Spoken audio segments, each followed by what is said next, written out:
Yo, how's it going? What's up, Tomer? How am I doing? Can't complain.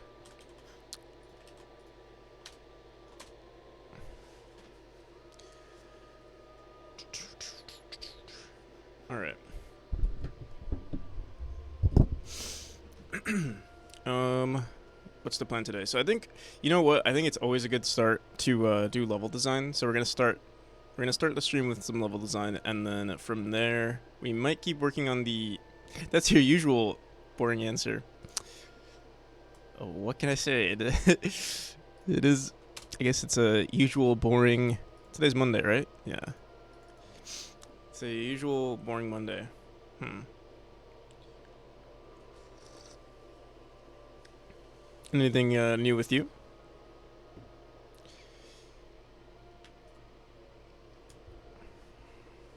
Boom, boom.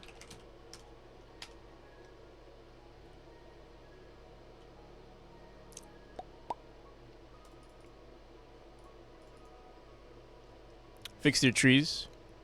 Nice.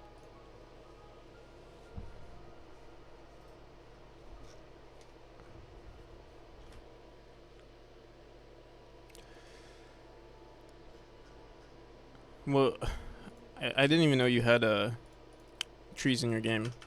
Actually, I don't think. Are they like interactable trees or just trees that you collide with? Or what? Mm, guess I don't have to ask because you already answered. Uh,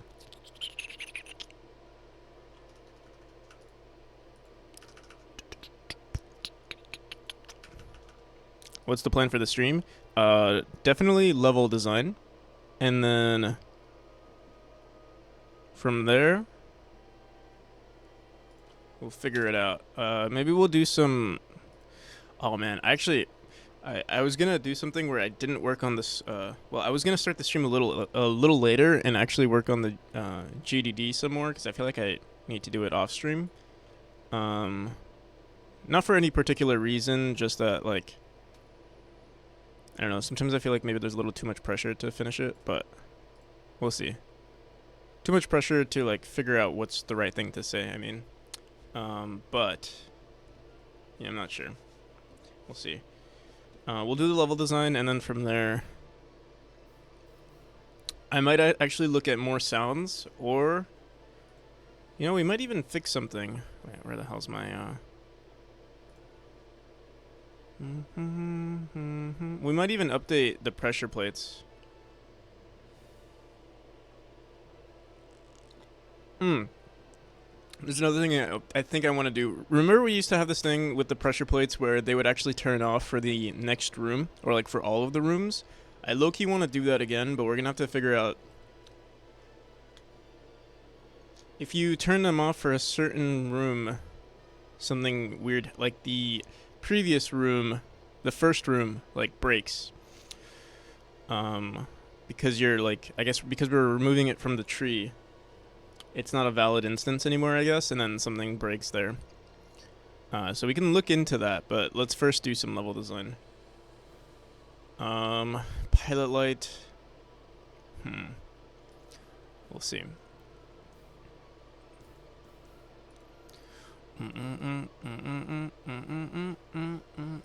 Alright, so I'm going to to do.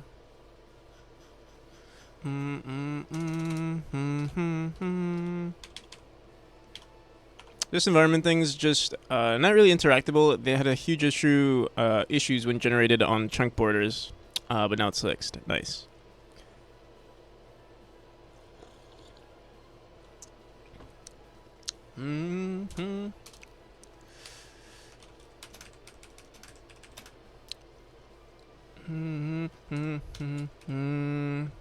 How's it going, Half Moon? What you been up to? I assume it's more critta. Alright, level design again. And then Low key, maybe white flashing light for visual cue. Visual cue for fireboxes.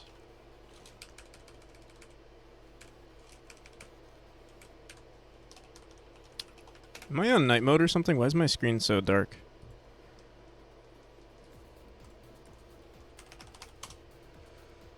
Man.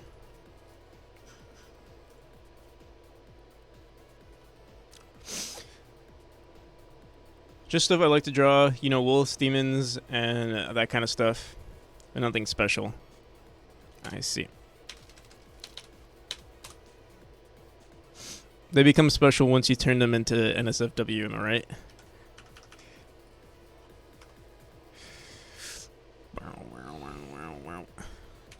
Alright.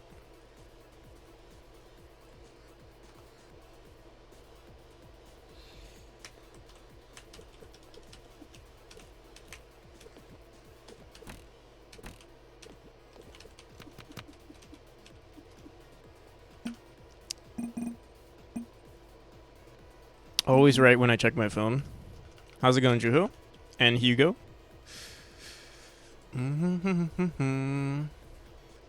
Whoops, not this chapter.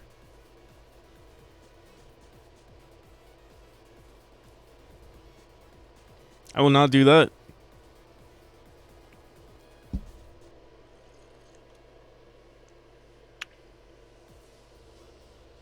I mean, if you're drawing... I heard drawing furries is, like, the best form of, like... It has the highest payment. From what I've heard. I don't know if that's true, but I do remember hearing that. Okay, I have another issue with this chapter. Can you draw furry versions of NPC?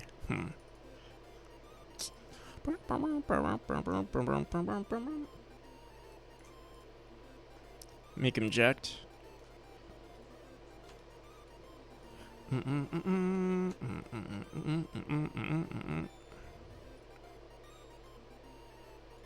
wonder what I could do here. I don't like the empty space of just like walking forward.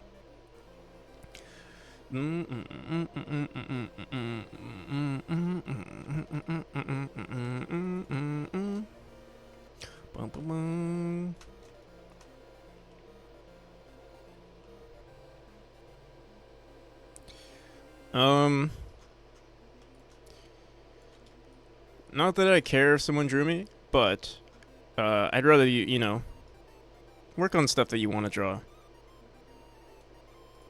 I'd rather you do that. You're already,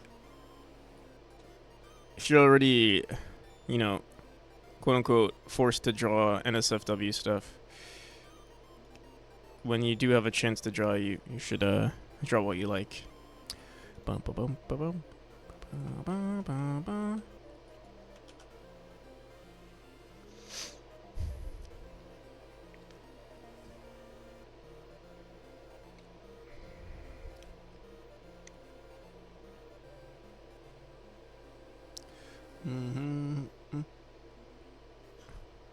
Alright, this part is still boring to me. I wonder, like, I could do another portal. That's one option. Another option is just a spring, but that's boring. And the portal, I feel, doesn't make sense. So what's the other thing that we could do? There's not much. Also, I think there should be spikes here. Like this. Bum, bum.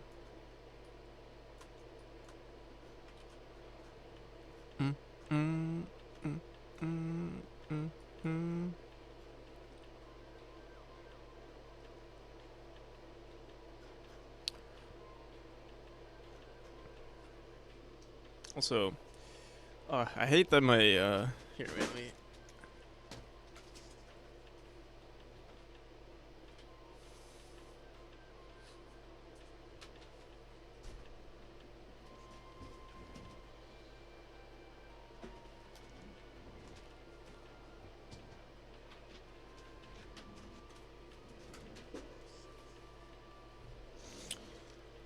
the power of the sun messes with my my green screen. So I have to like close my blinds a little bit. Bum bum bum bum. All right, this room. What can we do? It's almost done. This area, and I guess I could put a spring here.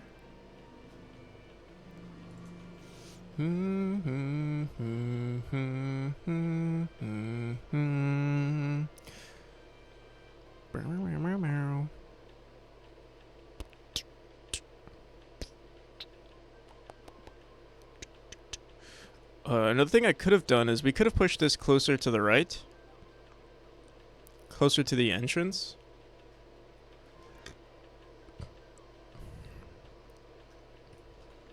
Could also try... I don't want to make it claustrophobic, that's the other thing. You gotta make sure, like... Let me see. No, I don't think that's gonna work. Here. Because we're gonna be colliding with the ceiling here if we do that. You know, I was actually thinking... It would be weird to change everything now, but I was thinking of having springs, the horizontal bounce of springs, instead of pushing the player upwards, it would just push the player horizontally. We would have to like negate gravity for like that split second. But it would change a lot of things though. It'd be too much work right now. But maybe we can make another object in the game that does that.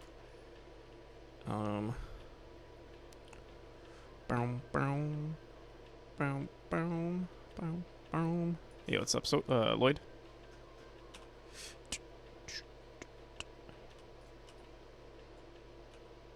I don't know. Let me run it again. Oh.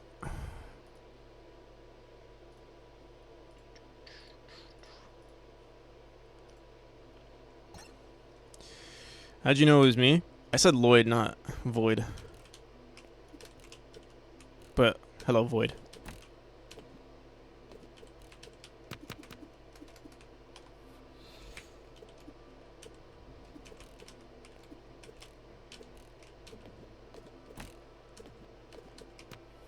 Ooh.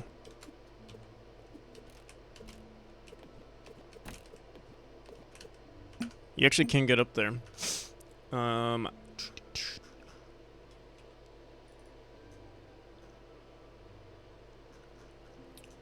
Boom, boom, boom.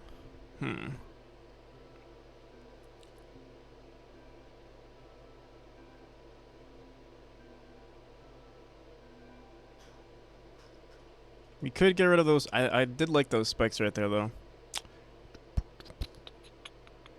Not much we could do. I think we could push the fireboxes down a little bit. You know, I actually don't like the fireboxes, the way they look. I like the animation, but the box themselves, they look kind of weird to me.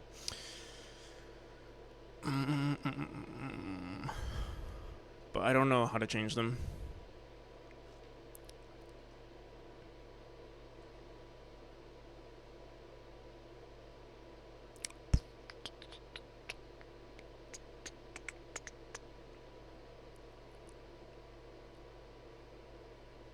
I could put a dash orb.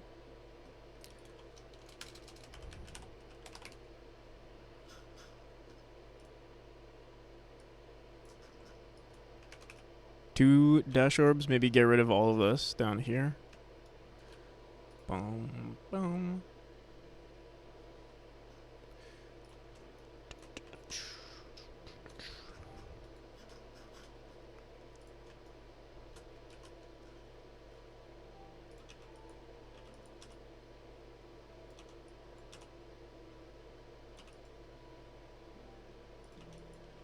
I think we only needed one, actually.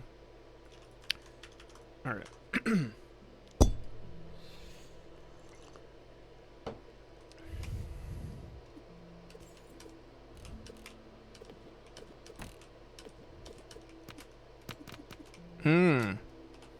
Can't even do proper wall jumps.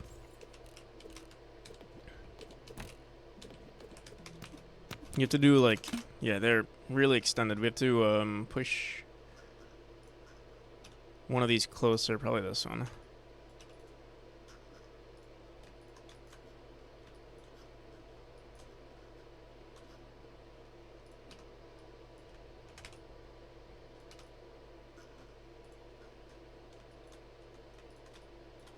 What the hell? Oh, oops.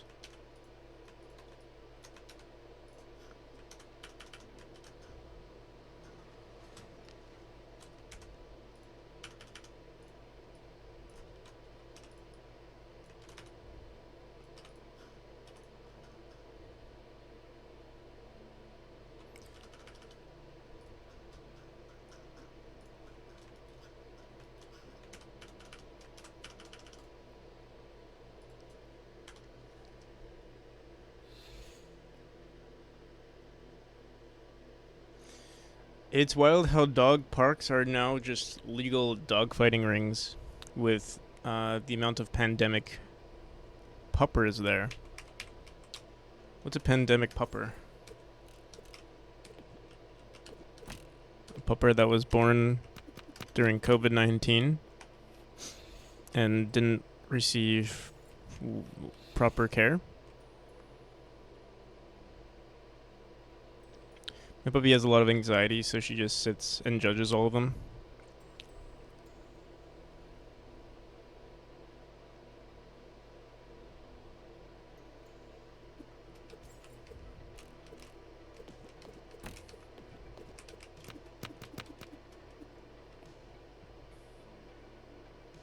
I mean, this is pretty boring, to be honest.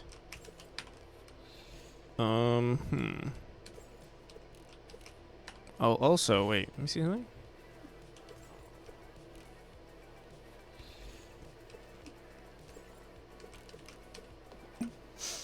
I'm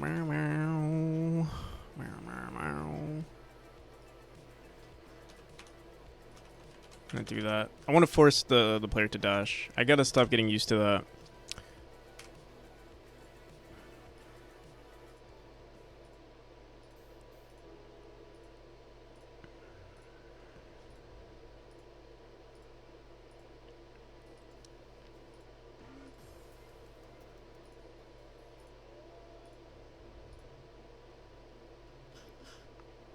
I'm also getting tired of this. I need more songs for this playlist. It is. They do dynamically add songs for me to like, but we need more.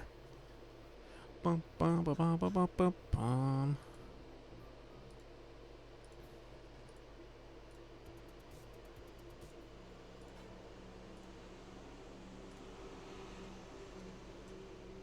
Alright, fuck it.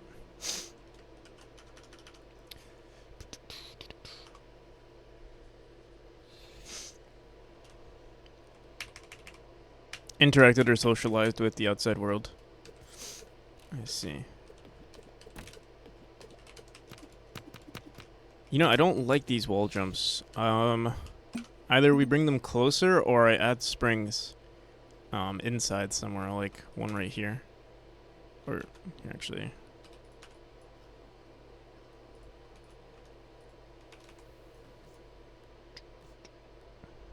Oh, I can't really... I could try that. See how that looks.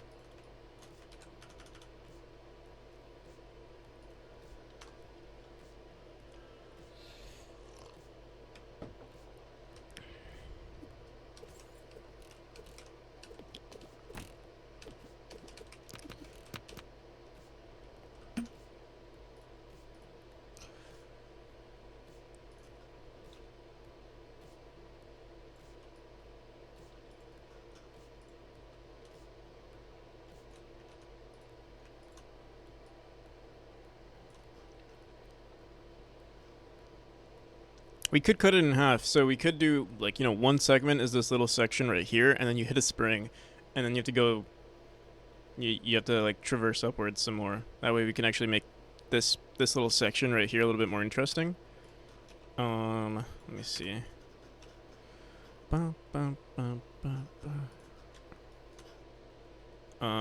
Hmm.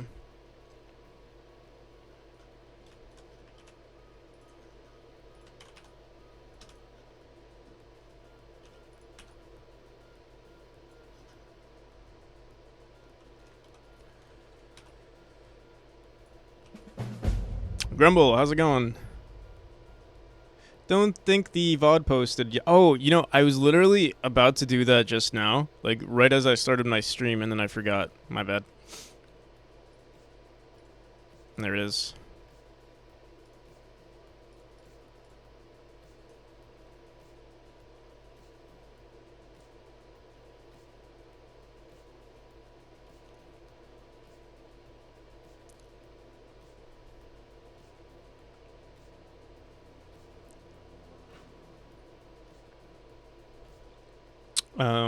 But yeah, the game. I think the game was good. Okay. I have a few questions for you too, Grumble, if you have the time. And it's like, are you trying to make a? So I know you were joking about it, but that might also be like the goal that you have in the long term is to make it a. Okay, that's okay. We could talk about this another time. But yeah, all in all, the game is good. I do have like some of my own issues, but that's because I'm working on my own type of game, and so it's like, oh, oh, I see. No, you can speak. I'm good. Say your thing. So like, I know originally you said like, or like you're kind of joking about it, but also maybe not joking about it. The whole making a Metroidvania thing. And so, like, some of the mechanics I feel are appropriate for a Metroidvania, but not appropriate for a platformer, if that makes sense. Like, certain elements are like, in my, it is subjective. So I guess take whatever I say with a grain of salt. But it's like, some of them are bad for platformers, but good for Metroidvanias. Um, One of those things being like sometimes you really do have to take your time. So like for me, every run, I mean, it's the same for you, but like every single one of my runs are always the same. Like if I die right now, it's gonna be the same exact thing for the most part. Like it's always the same. Even with like moving objects in my game, for instance, in chapter 3, like the boss fight, he attacks every single time. Consistently every time. Or like the lasers that shoot at the player, it's always the same. Whereas in your game, I mean, it technically is the same. Like if you, let's say you deactivate a laser, it will stop, but it messes with like the sequence of like, the next room or something. So like if you're 1 second delayed, for like a certain area, and then you like are about to leave the room, it like messes with the rest of the run. Which I think is fine, but can be very frustrating. I think, at least but it could also be a skill issue for me, at least. That was my main issue, but I think it was because I was expecting it to be like the same type of platforming that my game has, or like basically how Celeste has it, or I think Super Meat Boy is the same way, where it's like, once you die, for the most part, your run is going to be exactly the same. But yeah, I think it's really good. Like for instance, the boss fight, the fact that it's random, like where you place the sources of I don't know, those like little nodes that are used to deactivate the shield from the boss. Like, that's obviously a more Metroidvania type of mechanic compared to a precision platformer. Oh shit. But yeah, I don't know.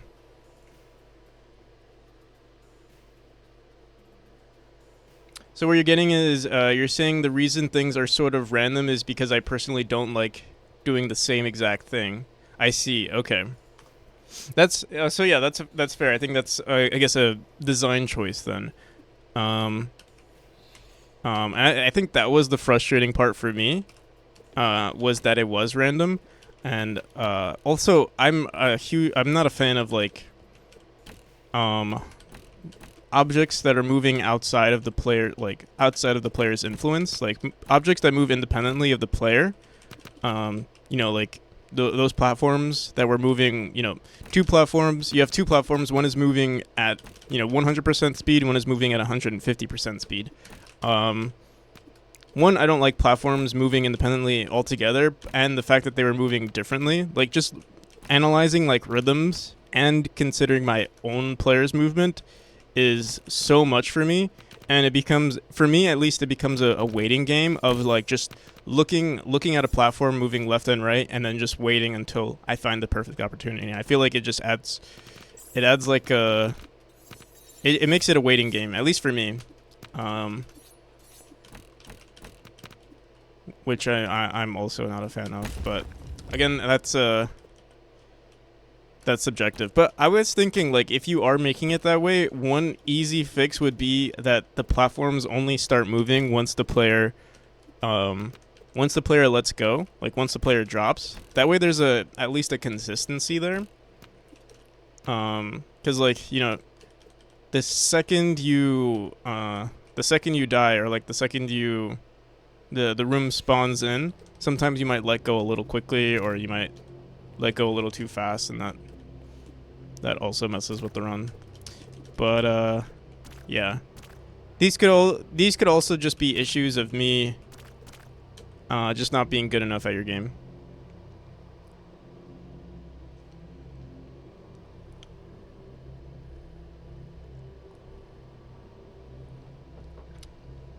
Remember when I told you about the game I was making in my own engine? Would you like to see some showcase? Yeah, do you have like screenshots or something? Or a YouTube video?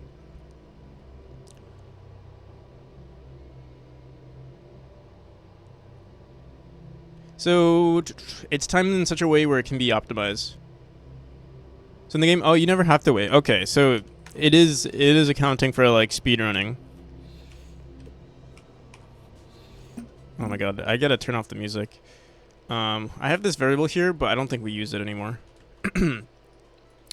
Maybe we should.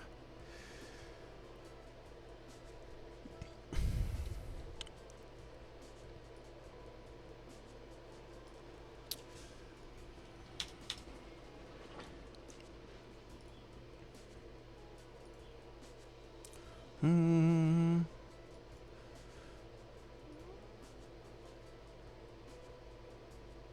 Oh, it's like 3D?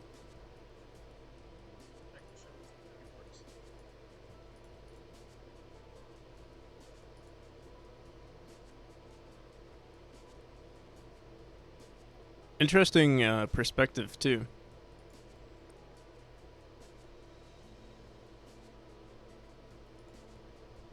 Colors, right? You have the nature, which is green. You have red. You have the, yeah. It's I like it. I like the results so far. So perfect. Anna, and this, yeah, They're 3D sprites, or sorry, 3D turned into a sprite sheet, I assume. minions will fight if they meet each other, and there are spells. Everything restarts at the same exact position, right? It has no. And Yeah, I think it could be just a skill issue, and I'm like, like for me at least, symbol, and there are spells. um,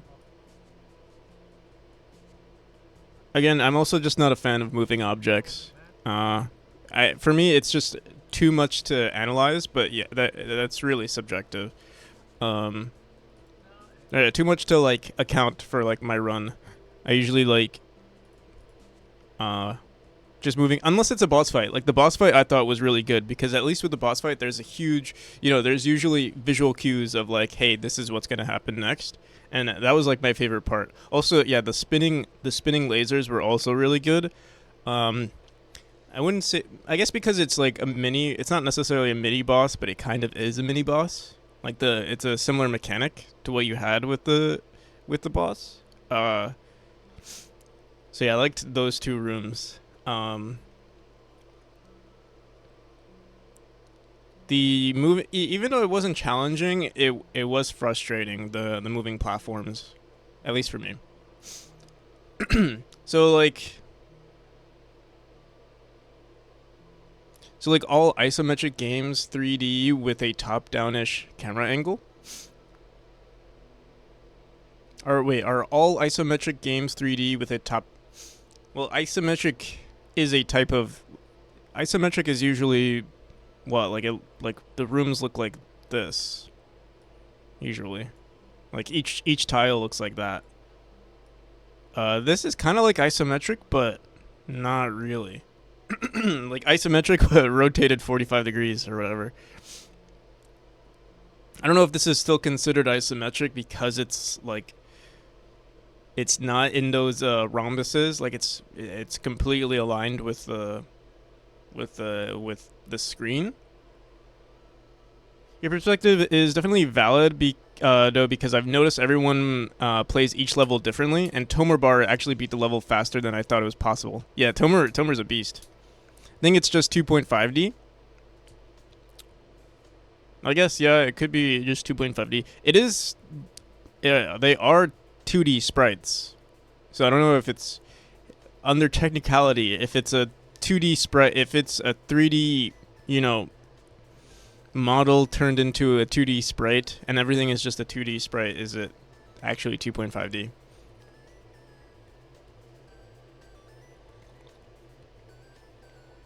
Isometric usually means that the sides, for example, are square. Oh, so anything could be.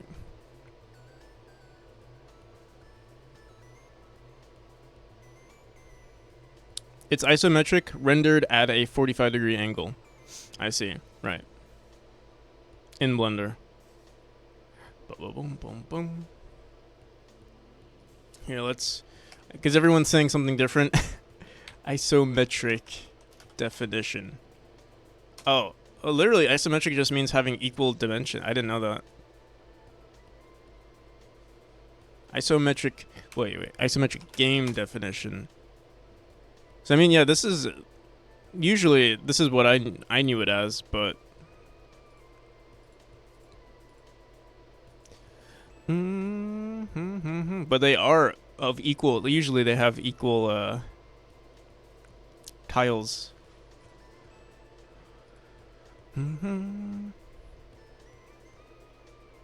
Parallel projection.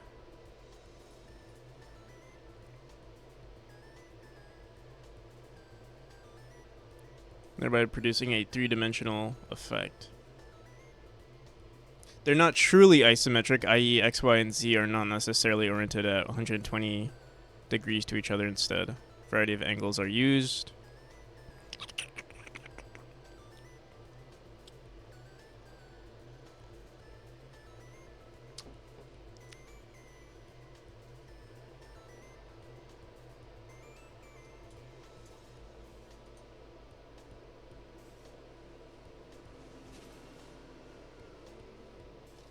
Everything is 3D rendered to 2D sprites.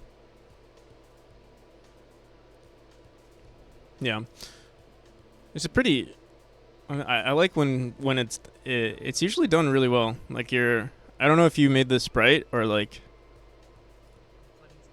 or you made the model, but it looks pretty good. Yeah, good job.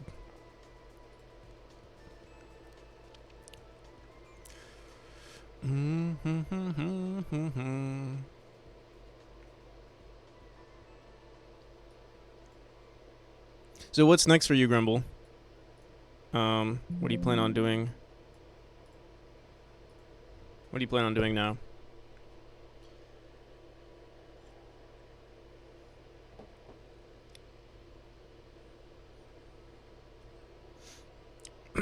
Okay.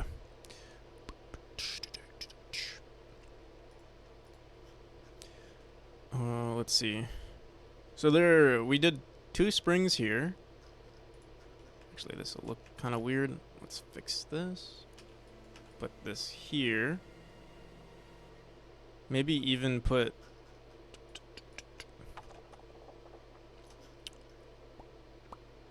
Oh, what the hell? Why is this named room 237? Boom, boom, boom, boom, boom.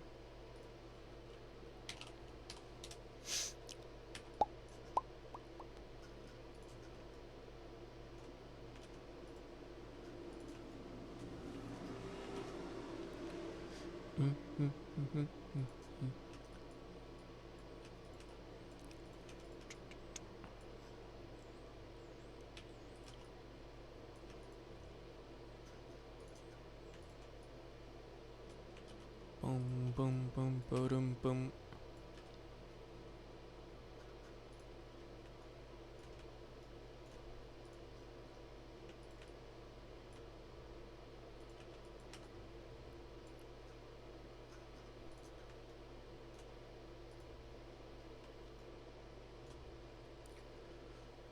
Boom, boom.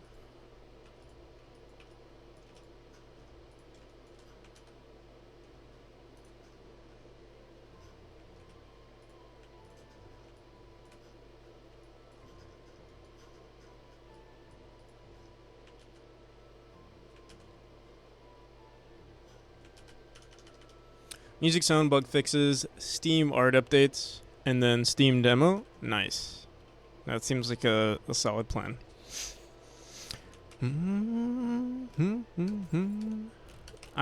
doing something similar actually. Uh oh shit. I actually released a demo I think 2 days ago. So I mean I'm happy with the new demo. We sort of have a boss fight, but it's not as cool as I would like for it to be. But I think it's a good start for now. I'd like to do more. Oh, how long does it take for the fire to restart? It already restarts by the time we get here. Let me see.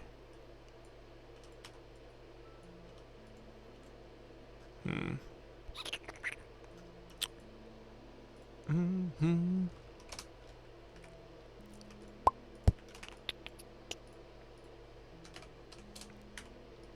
I have been taking things slow lately, but I think it will kind of also be slow with this next version. But the game will be polished some more. So like I'll be doing more art, more sounds.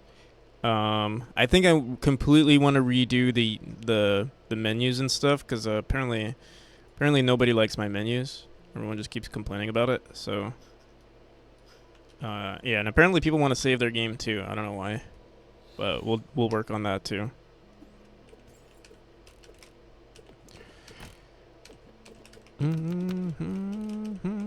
Oh shit. And move on to the second one, yeah. So that version is completely finished, and now you're on to the. I mean, I remember in your original demo, you did have like some forest levels and stuff. Like I know at least you had the teleport mechanic. I'm trying to remember if there were any other mechanics that you showcased. um, and so now that you beat the boss, now that I beat the boss, I have access to the dash. Is that how it's gonna work?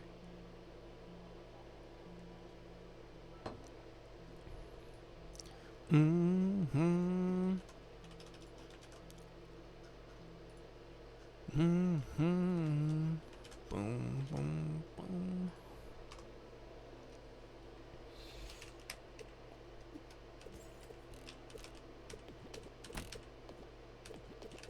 Oh shit, I think I fucked up already. How can we do this? How can we reset the flames or... You can get across, but it's like... You gotta play it perfectly.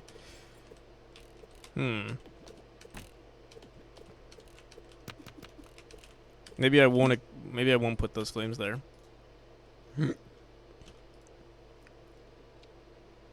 Or if I could somehow... Let me think. What could I do?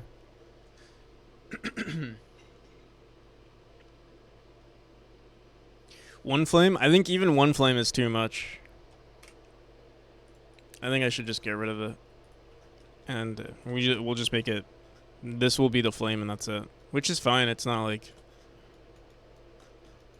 Don't need to put too much pressure on the player. It's a precision platformer? Yes. Indeed it is.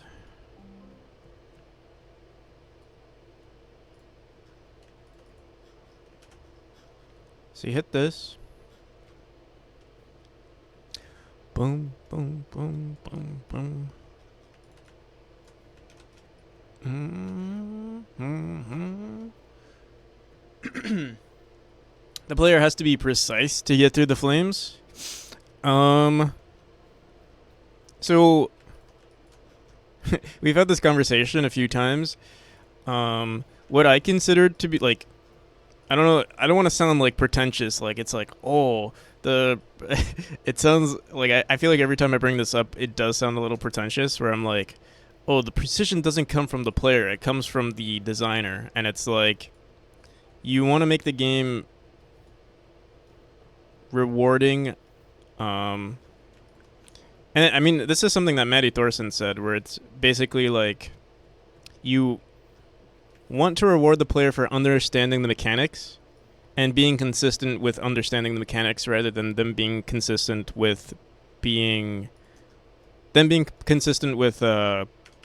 pixel perfection, being on the right, in the right position at the right frame. Because I mean, it's not fun when at least for me, or at least for a lot of people, it's not fun when you're just expecting the player to be pixel perfect.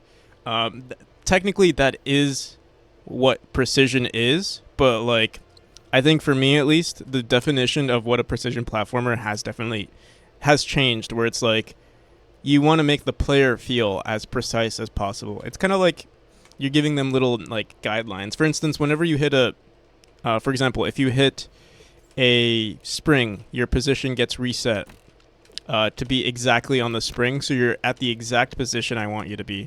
For you, or you're at the exact position to do the next action. That's like 6 tiles away from the player. Stuff. I mean, that's that's the easy example. The easiest example of being precise is that like you're just making other things. You're making it possible for the player to be precise more often.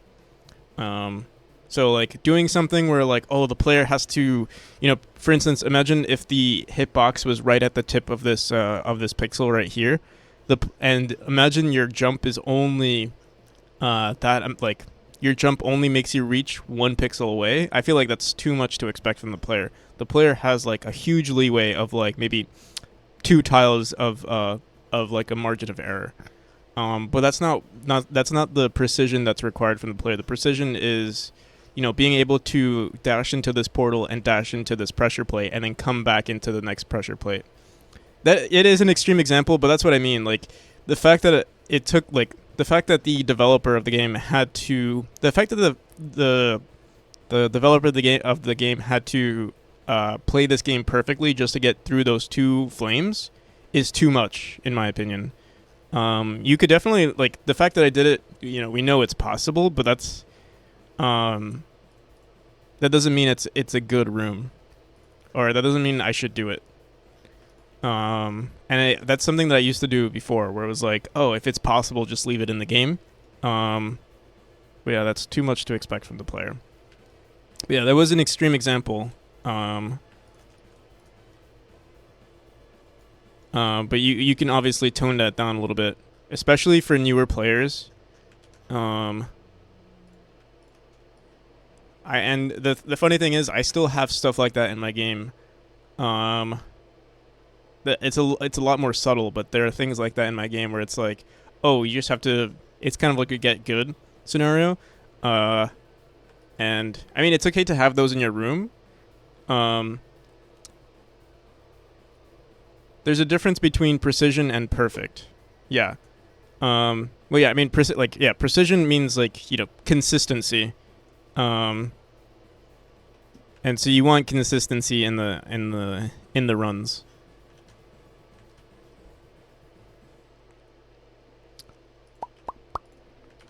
Bum, ba-da-dum, bum.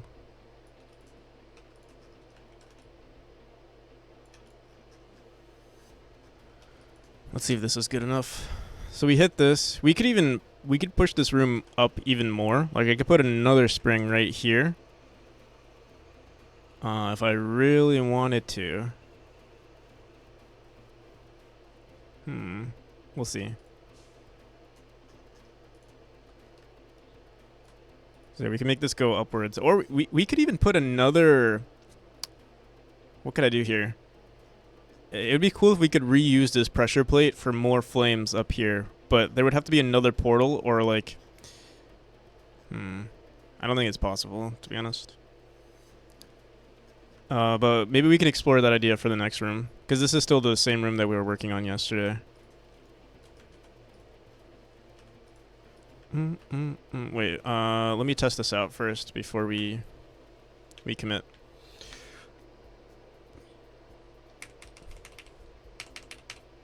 Put 2 flamethrowers up there in New Game Plus. Yeah, that's what I was thinking too, is that we could just do... I low-key want to do a New Game Plus. With just, like, extra elements in each chapter. Like, even for the boss fight. Like, I think the boss fight is way too easy. And in fact, like, in the first version, we're going to do...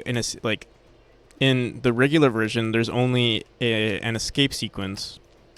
But in the second version, it's a... it's an escape sequence and a boss fight, similar to Ori and the Blind Forest, or Ori and the Will-o'-the-Wisp.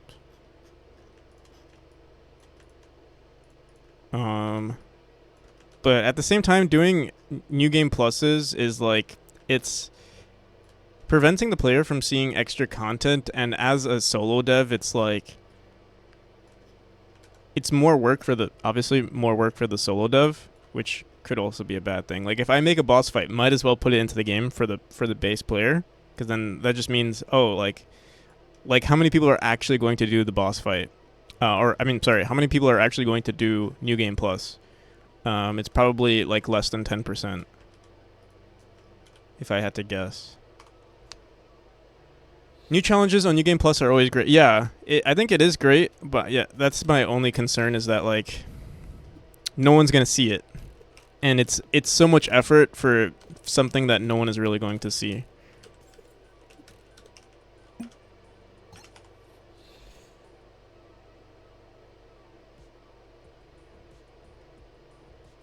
I would make New Game Plus very economical stuff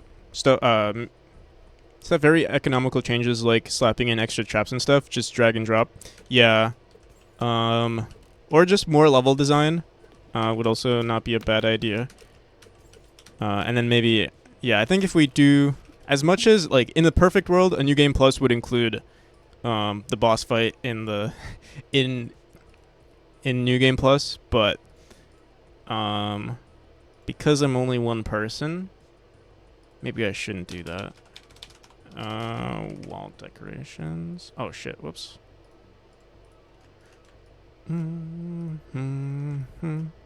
Oh wait, whoops.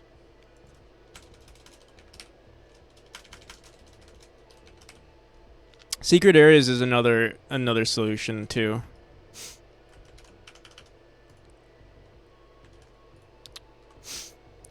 Secret areas. It would be nice if I could do some sort of brand. I've never done, like, most of my game is linear. Like, you know, there's only one path. Sometimes I do add extra paths within the room, but there's no, like, multiple paths, like different rooms that take you to different areas or to more challenging areas. And that's something that's done in, like, I mean, they do it in Celeste. It's actually pretty common in Celeste, and it's something that I would like to do, but it's like, it's the same issue with making a New Game Plus as a solo dev. It's like, you're making extra content that someone might not even play through. And it's like, it's discouraging to do it. It's only slightly discouraging to do, because, like, yeah, that means I just have to make more rooms, and more rooms that someone might not even play. So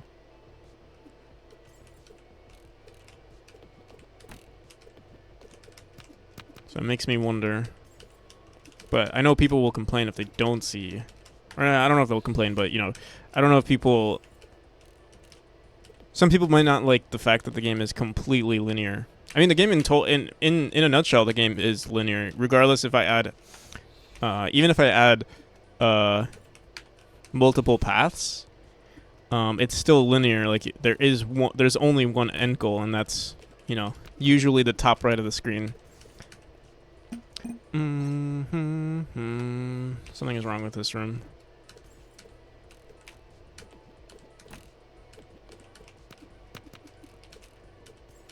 We can't get across.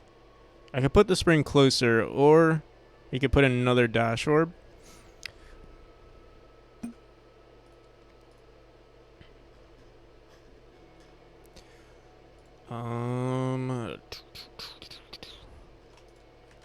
I feel like another dash orb is kind of cheap.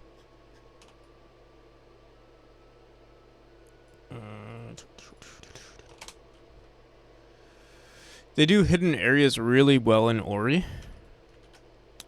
In Ori, how's it done? It's like usually you have to unlock another mechanic, and then you have to go. Sometimes you have to go back.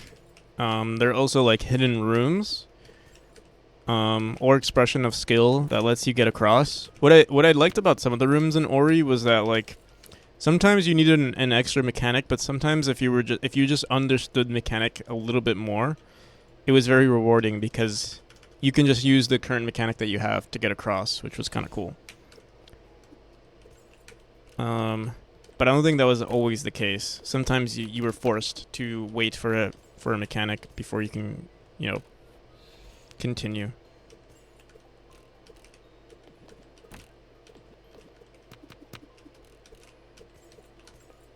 Oh fuck. So yeah, I mean, secrets usually are expressions, or like, okay, a hidden wall is different. It does definitely feel rewarding. The thing is, in my game, there's no actual rewards. I guess skins is something that I plan on doing. And I mean, I wonder, would you find a skin rewarding? Would you be like, oh, like, I want to, get all the collectibles or all the cats? Actually, no, I don't know. I was gonna definitely got stuff in Ori wasn't supposed to get because I didn't have the abilities yet. Yeah. I remember that, and it was kind of confusing sometimes because I haven't finished it yet. But I remember getting something early on, and then I see the mechanic like in front of my eyes. I'm like, oh, that's how you're supposed to get it. Like after I unlock the mechanic. Yeah, how's it going, Else Dragon? How's your I haven't been on your stream lately, but I know you've been working on so I know obviously you work on the NES game, but I know I think Cricket mentioned that you got a publisher for the board game. I might be misremembering, but I feel like I remember hearing that.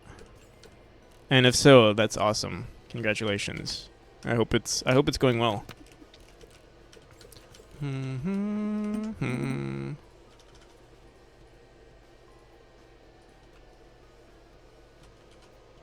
Publisher number 2, actually. But yeah, so far so good with the new one. Oh, hell yeah. So wait, publisher number 2 as in the original publisher, the relationship with the original one didn't go so well? Or you have 2 publishers?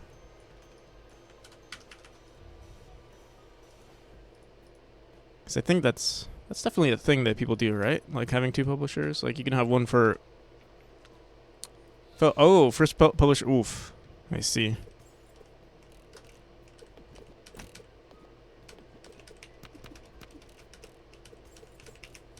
All right, there we go. I think this is the perfect room. In fact, wait. I'm always gonna find something wrong with this, huh? You know what? I think it's fine.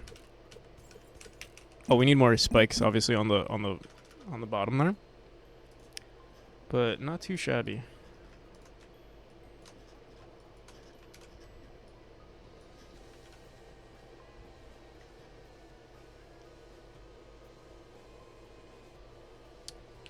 Keep trying to sign big ones. Keep trying to sign big ones to avoid that big publishers seem just. But big publishers seem just as bad. One more F up from publishers, and I start self-publishing. Yeah, Can I ask you, what is the benefit of getting a publisher? I mean, obviously what are you expecting from your publisher? Is it the marketing? Is it the actual, mass producing the pieces you need? I mean, I'm sure it's publishing for a board game is probably a lot different than publishing for for software or for a video game.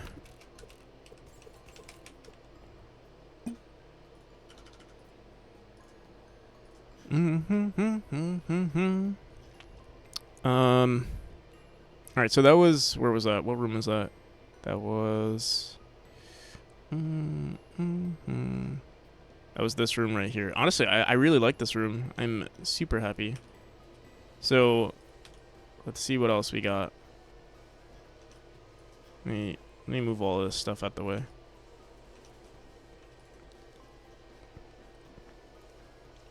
And this is the type of stuff that I want in the game. Here, we can look at the first couple of rooms because it's a lot more. There are a lot more puzzle elements now, or we're getting there. We're getting better at making puzzle-like rooms. From where this room started, it had evolved pretty well. Thank you, Hugo. Mainly, that someone else does all of your advertising, distribution, manufacturing, logistics, translating. Kickstarter is taken care of, networking with content creators for advanced content and previews. Experience with overseas manufacturers and shipping. I see. So all of the boring stuff is what the publisher usually does. I would like, yeah, I think that is the best relationship with the publisher. Because I've also I'm not a marketing genius, but I feel like I can study a lot of the stuff myself and like be fairly good at it. Really, the thing is, it's a money game, right? Like, just throw enough money at. I mean, obviously you need to be good at like understanding like where your money's going to. Like if you're doing ad campaigns and other forms of marketing. I guess, yeah, a publisher is most optimized for that, but I don't know. My ego tells me, like, hey, I could do that too. Like, why the hell would I need a publisher? But it probably is beneficial.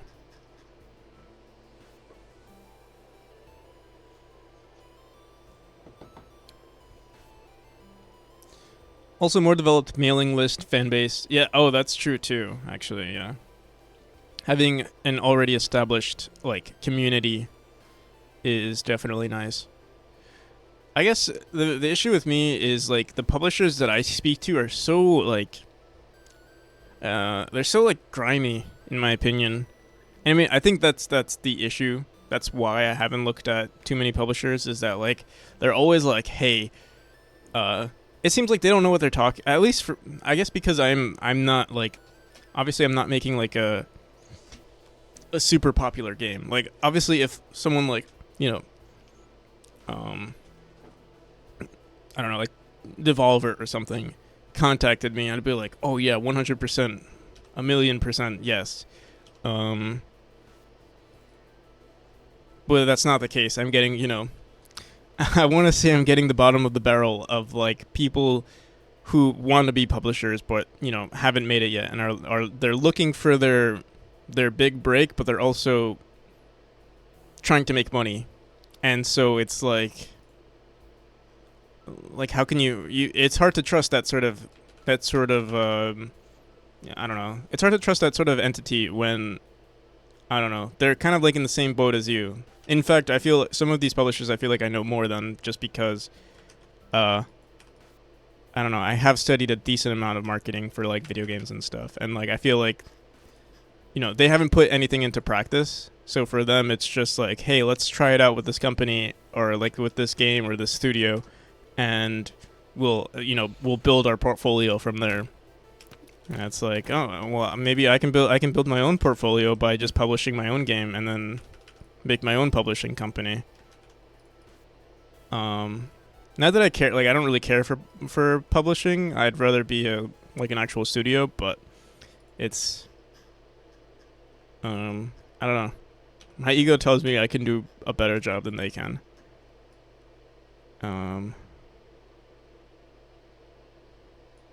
You can do it. Thank you. Again, but yeah, publishing is boring. The marketing aspect Marketing in general is just not, and like it's not fun. Um, but yeah. Can I ask a question? Yeah, sure. I think the publishers I'd look out for are publishers who have only ever published their own stuff up until now. Yeah, that I think that's a good idea. Um,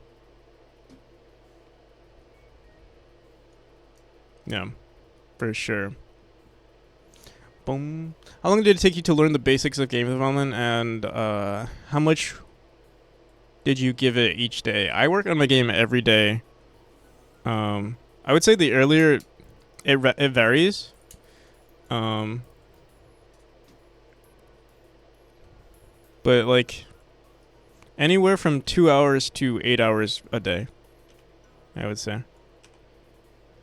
Including like I mean every day. It's easier when I don't have like the most I ever had while working on my game was a part-time job. Um, and the hours were flexible and freelance work, so like it was always I always had a lot of um flexibility to like keep on learning. Um, but yeah, even 2 hours per day, like definitely, especially during like the earlier days of development where it was very difficult to learn. Um, Probably only like 2 hours a day. Now it's a little more than that. On average, I want to say it's like 5 hours or 6 hours per day. Um, but yeah, 5 or 6 hours, like actively working on it. Um, how long did you take when you were learning? The thing is, learning the basics was in school. Like, I learned a decent amount of Java in like high school. Um, yeah, and I mean a lot of it was also like the thing. It was a lot easier to learn. Also, like from YouTube, I would say is the greatest resource that I learned most of my stuff, or like on Reddit and stuff too. Um, but I don't know how long. It's hard to say how long because like I already started working on this game. Like 6 months into learning Godot, I started working on this game. I would say, I don't know the exact, you know, time, but yeah. After like 6 months, I started working on this game, and I would say like I wasn't perfect at making the game. Like there are definitely things that uh, could have been done better and have already been like rewritten because they were kind of bad from the start.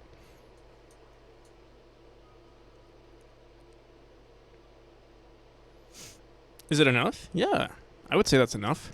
I mean, if you want to put more into it, put more into it. But um, I would say that's a pretty like healthy approach. 2+ hours per day,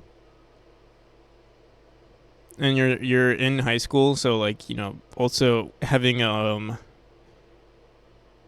mean, having a social life too is not a bad idea. Or I mean, social life or whatever whatever you consider to be fun. Like if you're into programming as a hobby, or like you want to do it professionally in the future, um, that's not like pursuing it is not a bad idea if you want to put more social life. What do you need that for? Honestly, you know what's funny is I feel like I had a decent social life in like my early like in high school and my early 20s, and I think because of that it's helped me like not care about it nearly as much. So I think there is something healthy about like having some sort of social life at least at an early age, so uh this is just from my perspective. I take whatever I say with a grain of salt, but it's like because I had a decent social life, I already know what it felt like. And so like it's easy because I know people online who are like very desperate to make friends or like make more friends. And for me, it's just like it's whatever. Uh, I mean, I'm totally cool with making friends, but I'm just not going out of my way to have that social life. And I do have a social life. That's the thing. Like, or I mean, I guess I do have friends that I talk to, and I think that's good enough for me. And I feel like if you don't get enough of that growing up, you might want to. I mean, you might get used to just not having that, but you also might grow up later on in life, craving that sort of thing. And then that could mess with your life. Again, take whatever I say with a grain of salt. I'm one. I don't. I'm not like a therapist or like a psychologist. I don't know what actually happens to your brain if you're not getting enough social interaction. I know you're supposed to get at least some social interaction, but I mean it's kind of changing now from what it used to be, considering we're all connected on the internet. So who knows? Maybe watching someone stream is enough social interaction for the human condition, the human psyche or whatever. Uh, do your due diligence, I guess. Don't listen to an NPC. Uh, you got this. I'm not really saying anything. I'm saying a lot of things, but I'm not really saying anything.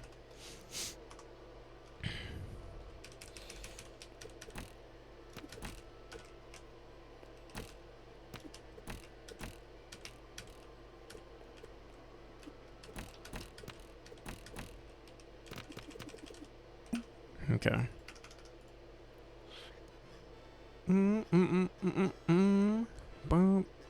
So these rooms right here, or at least this one, was one of the earlier rooms, and I hate it. Um, and I always said, oh, prioritize quantity over quality. This is like the only, I would say, the drawback of doing this is that eventually you're gonna come to these rooms, you're gonna realize, oh, this is shit. But that's not a bad idea. That's not a bad thing because now we can come back to it. We've already set a template for what could potentially be a room, but right now it's just, I think it's bad. We can edit this room, we can leave it, or like, and work on a new room, or we can go into this room and figure out like what the hell is wrong with it. Um, so yeah, we'll do that. That means we might not make nearly as many rooms today, but we'll have something to work on. Or I mean, like this is something that we would have had to work on anyway. So let's just get through it. Is my way of disconnecting from a hectic college social life. College social life is too stimulating and tired. Yeah, for sure. I remember like at least for me too, it was very stimulating. And I mean, I think I was used to like I liked it. I think I want to say I liked it, but like looking back, like if I were to go back and try to like relive that, I feel like it would be too much for me. I don't think I could do it. Um, I guess I mean yeah, it's funny to say like oh now I'm older now I guess, but I'm not that much older. Uh, but I guess you do become wiser too. Like like sometimes I look at the things or like I look at photos that I've taken uh when I was younger and I'm just like, "Oh, goddamn, like that was very foolish." Or like even somewhat like cringy. I'm just like, "Oh god, what was I thinking?" I wasn't thinking. That was the problem. But you do grow from it, I guess. I don't necessarily like regret anything, but uh,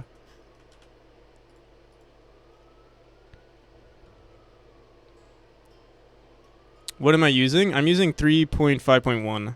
Oh, I should update. I've just been like pretty lazy actually.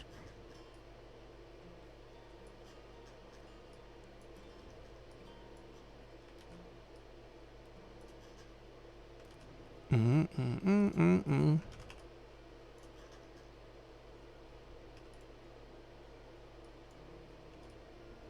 Hmm. There's no point in like hitting a spring here, like unless we want to make it like a speedy thing. Just updated to 3.5.3 and fixed a bug where it let me optimize my cameras and layering more, related to canvas layers with follow viewport enabled. Interesting.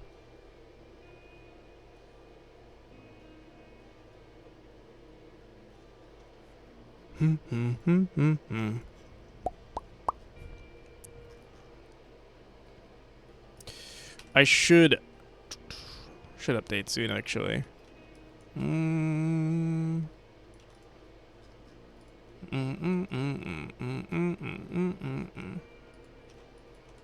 At least for when I'm not sure what updates I would need from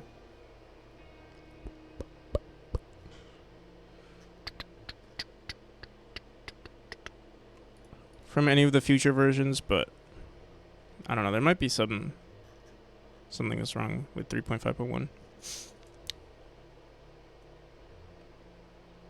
I remember being young and doing cringy things, but I realized they were cringy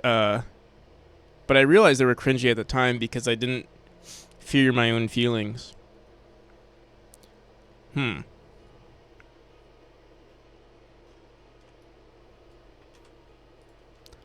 For me, I don't think I real. I think I was just too smooth brained to realize they were cringy. It's only from like looking back at it that I'm like, oh, that's what I did.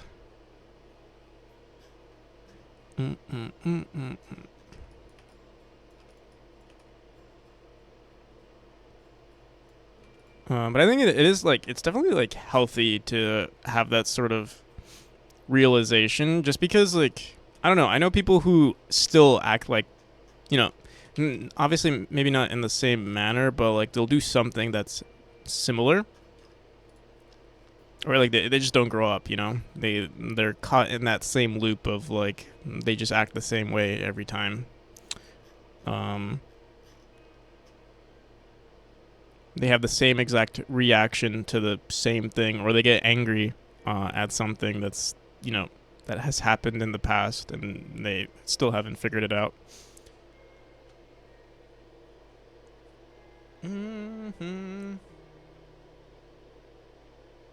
Also makes it easier to remember.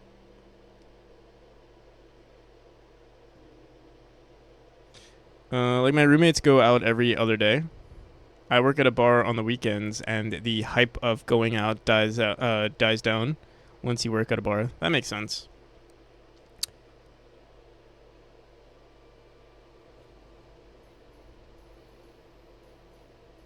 Those cringe compilation flashbacks from stuff I did in high school when I'm daydreaming and it just pisses me off. Yeah, you know, that used to happen to me too. I think eventually your brain will go through. At least for me, I think your brain will just go through all the like it's obviously a finite amount of like cringe that can happen, and I think your brain just needs to remember all of them and just remind you like, hey, you were an idiot.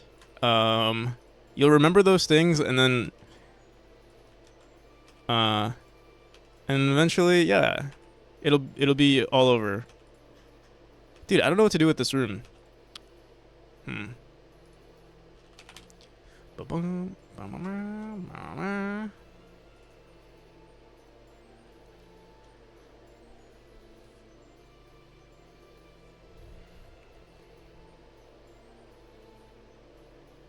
I think the one of the first issue here is that we have a pressure plate down here, which I think is one. It's not noticeable. I notice so many people like they walk up here and they're like, "What do I do?" Um, So what should we do? We can move this one maybe to the right first. Boom, boom.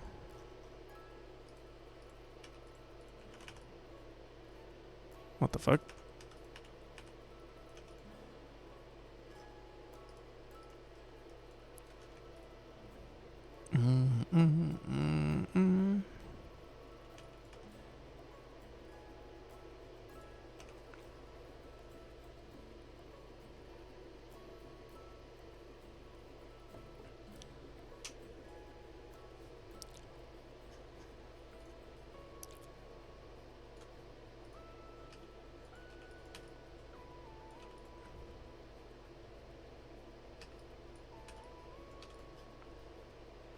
There's no point of having these flames here.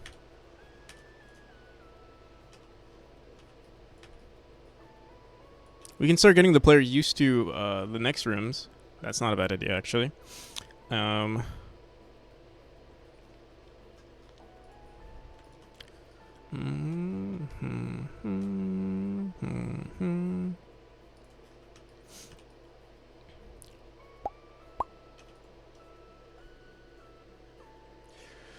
One time I pretended to be an aging moron in front of my parents, but they didn't laugh at my joke. They laughed because they thought I was serious. It was like cringe squared.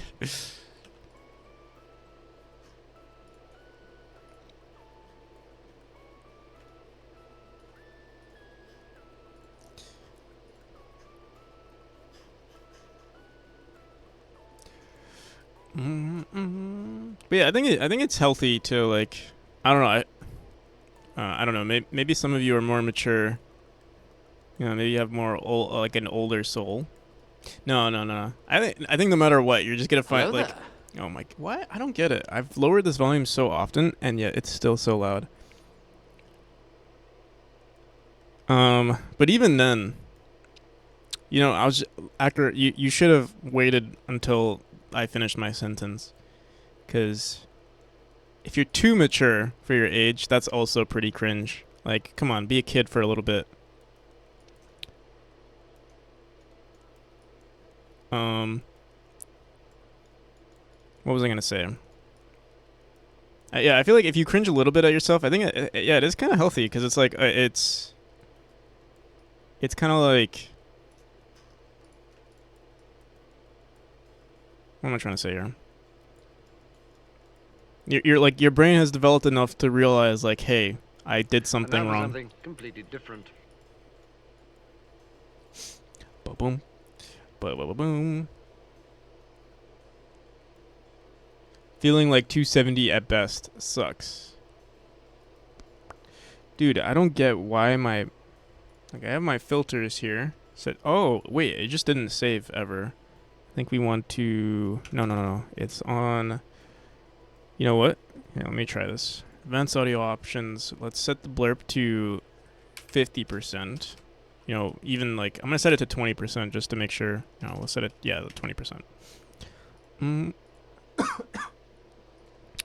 Let me try this. Whoops. Hello there. Dude, what the hell? Why is it like blasting? I've lowered the volume. Maybe is it lower for you guys? Like you barely heard it. Bow, bow, bow. The volume sounds right there.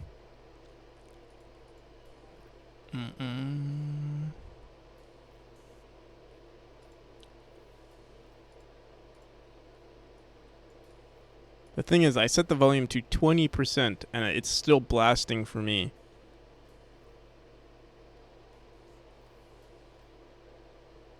The dumbest thing I wished as an adult was to be as a kid was to be an adult.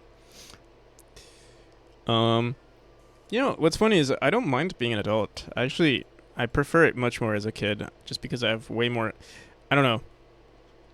It's nice to have control over your life versus, you know, being, I don't know, sort of like pushed around. Like for instance, I don't think I definitely did not have a bad childhood. But it is nice that that I'm not influenced by decisions made by my parents, for instance. Not that they made any bad decisions per se, but it's nice to not be controlled by any of it.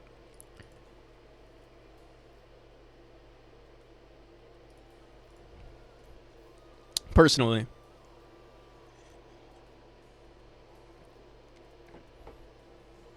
Last week I opened my laptop in class and started blurring the Persona 5 OST on 100% volume, and I was asking other people where the noise was coming from.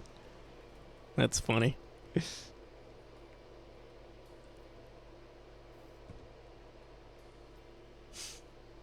I think that's funny though. That's not. I wouldn't feel like a moron from that. You ever see that video where it's like, here, let me see if I can find it. Open laptop. Let me open this in incognito.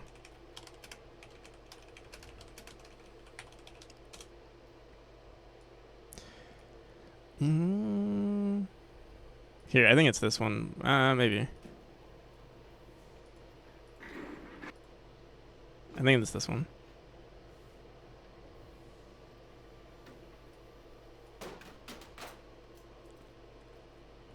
Oh, there. I think it was this one, but there's one where like there's actual sound to it.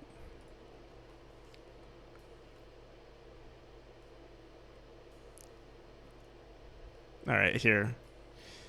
Not on a VPN or anything like that, but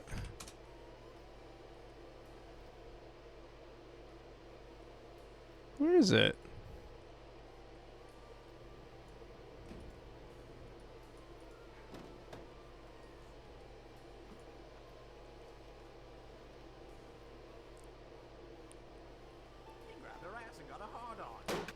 That's not it.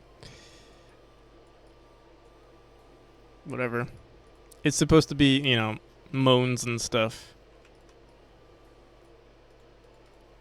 of a particular, animated genre. But it's lost. It's lost to the internet forever.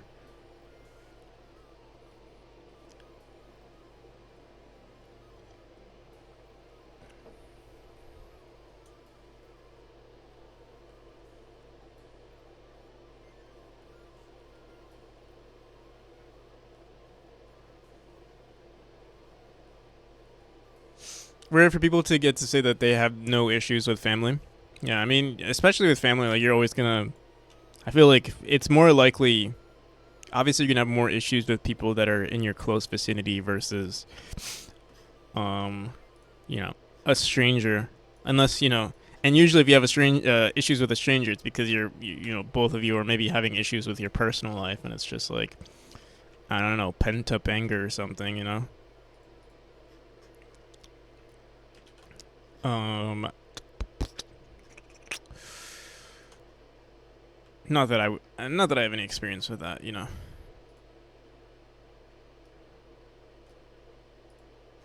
I'm like a stoic.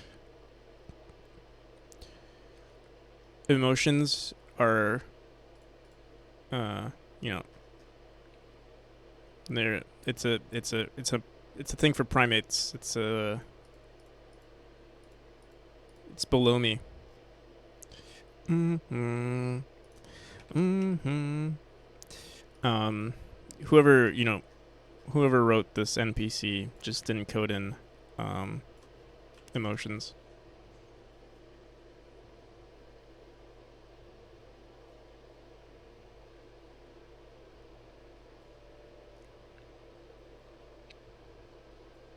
We know you got no maidens. Ackerhan, you don't know. You don't know anything. You know nothing, Ackerhan.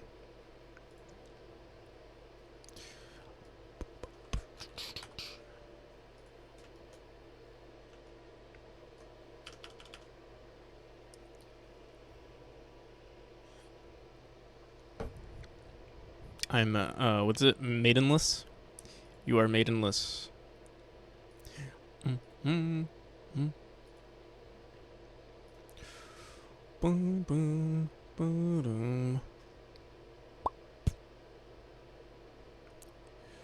boom, boom. There's an issue here, and it's that our flames. You know what? Here, wait, I have a good idea.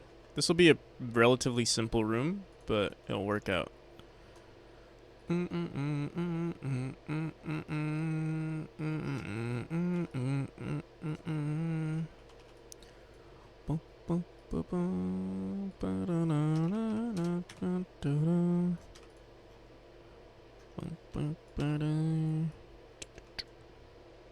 Actually, wait. Oh, I have a better idea.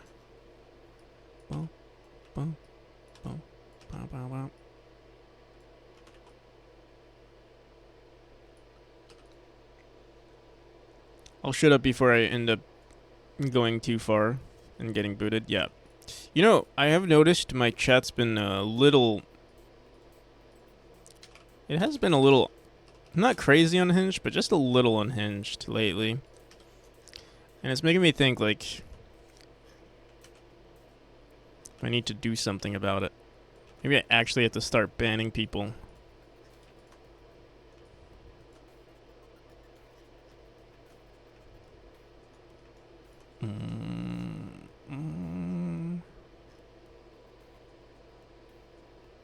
Certain NPC has been unhinged. No.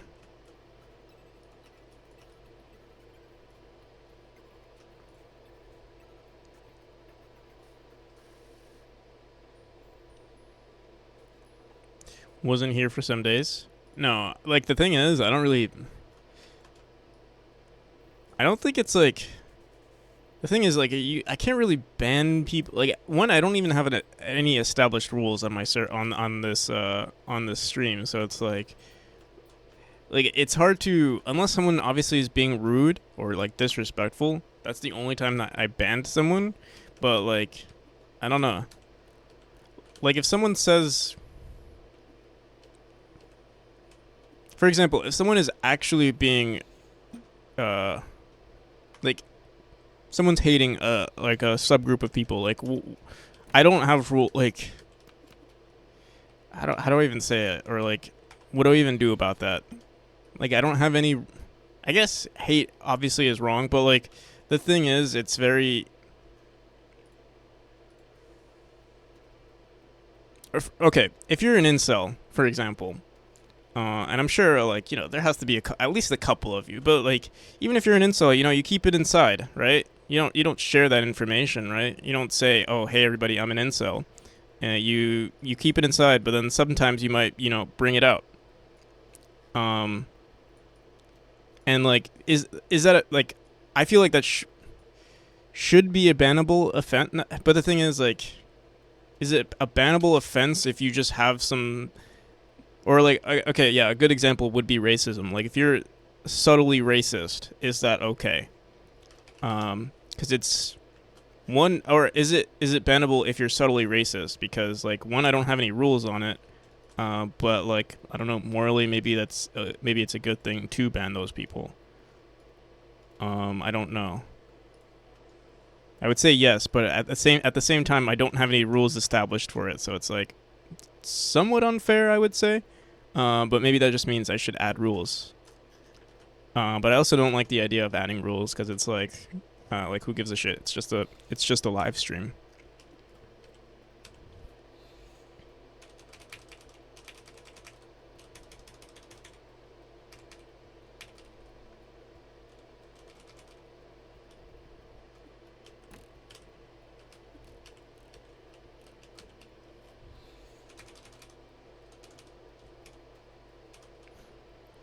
It was so bad my Twitch was reconnecting.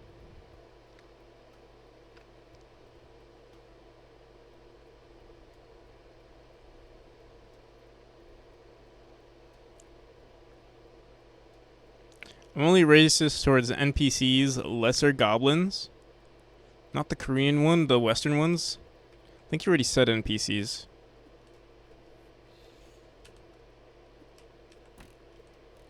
Unless you hate them that much that you hate them twice. But yeah, like, it's like, it's slightly awkward for me. Cause I'm like, do I like, I don't even know what to say at that point.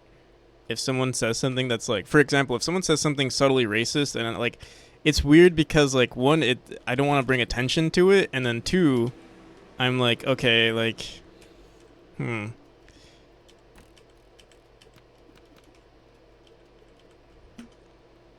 You get what I mean?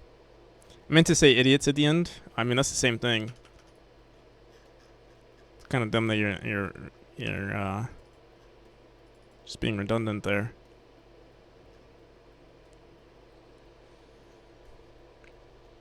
It goes against Twitch TOS to what? To be racist?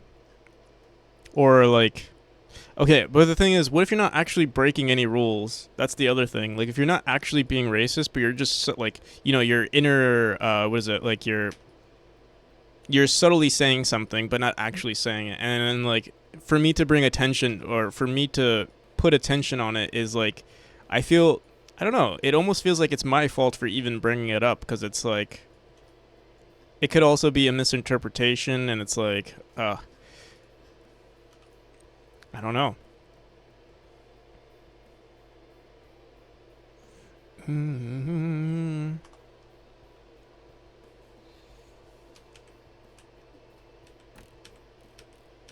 Oh, what the hell? Why is my Yeah, I think the main issue is I think the gray the the what am I saying? Like the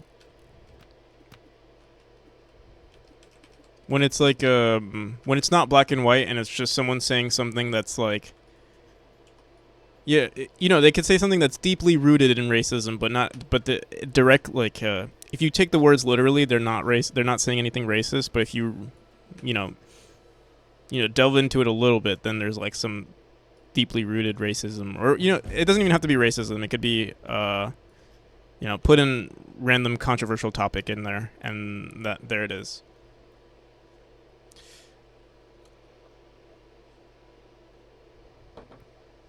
I don't know. I really don't.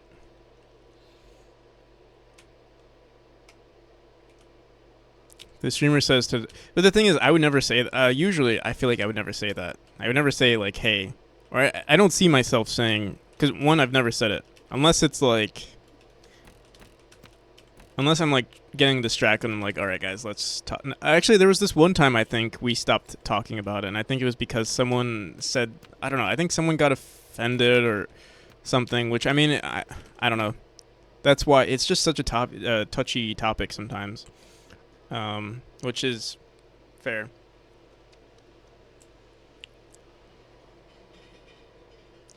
My body has been like anti-hydration lately, drinking infinite water. My lips have been super dry lately, too, and I don't know why. Honestly, yeah, I haven't been drinking enough water. It's only been coffee, and I'm not sure. I think I want to say caffeine does dehydrate you a little bit, especially if it's what am I trying to say? It's in the form of caffeine pills. It must be COVID Omega. The thing is, COVID spreads, via human contact, and my human contact is very limited. Just popping around. Gotta go to Sol Stream. Enjoy. Have fun.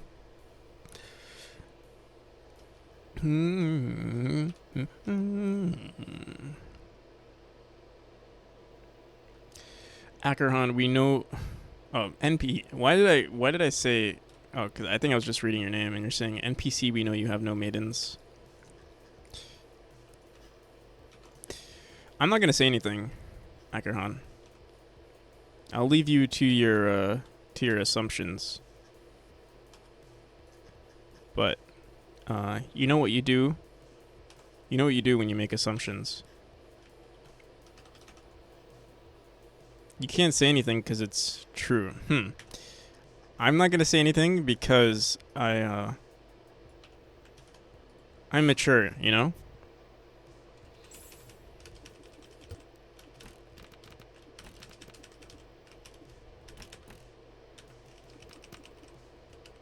Yeah, girlfriends don't count. That sounds like some deeply rooted racism right there.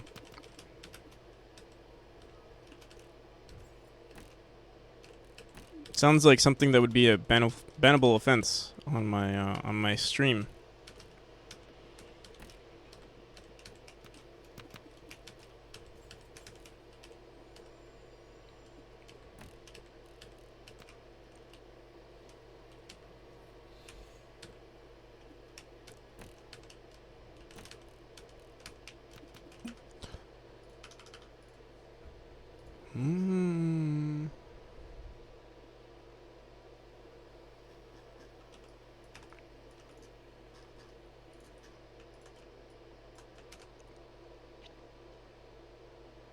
I shall leave my inheritance to spread the cringe. What's your inheritance?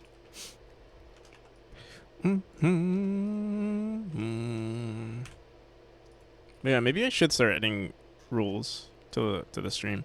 Like the thing is, yeah, I don't like the idea, but at least like, at least know, at least the general like, hey, don't say don't say mean things.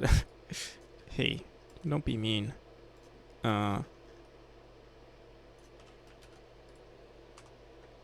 don't don't subconsciously share your deeply rooted hate for women or uh you know transgender people or a certain race or whatever it is.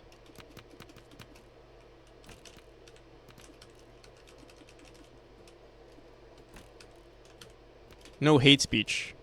Actually, honestly, that's probably the best. Actually, the best rule. Just no hate speech. That is all encompassing.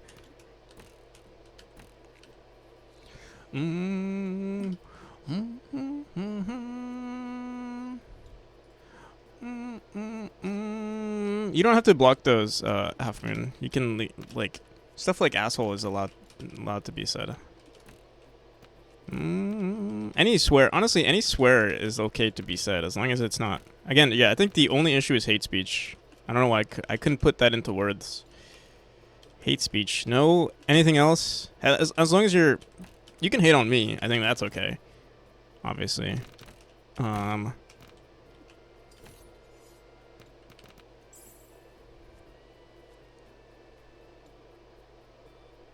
Their tendencies. Don't rely on AI. I just say get a real girl. They aren't too hard to talk to.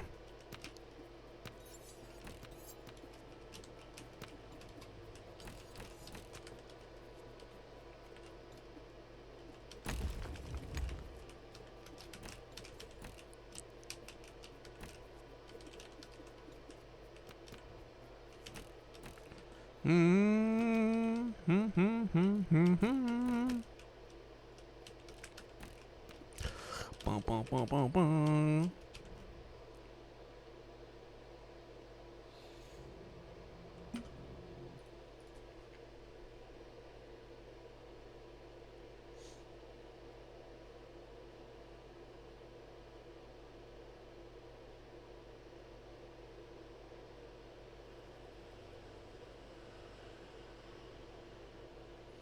I don't know. Are people actually dating AI? I know there's a movie about it. Have you guys ever seen Her? Her's a film. If you haven't, it's pretty cool. I would say entertaining at least. Um, I want to say it's an A24 film. And I love A24 is. Oh, this room is shit. I forgot. Let's change that one. It's next on my queue to watch. Yeah. Yeah, I recommend it. It's with Joaquin Phoenix, so I like Joaquin Phoenix usually.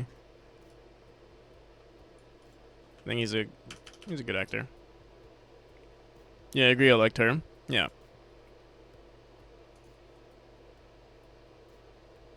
I've heard like 5 to 6 people in the last year. I mean, there are apps. I know there. I've received ads of like AI friends. Like they're like they make it pretty subtle. They're like, oh yeah, make your AI friend, and then it's like it's an AI with big boobs or something. And they're like, oh yeah, uh, are you looking for company or something? And it's like, yeah, they don't actually say anything, but um, I'm sure they have some features that would be appealing for someone like Akrahan.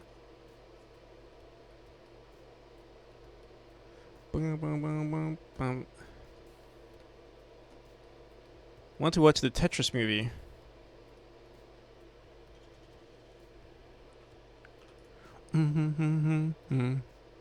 I haven't seen the. I still haven't seen the Mario movie.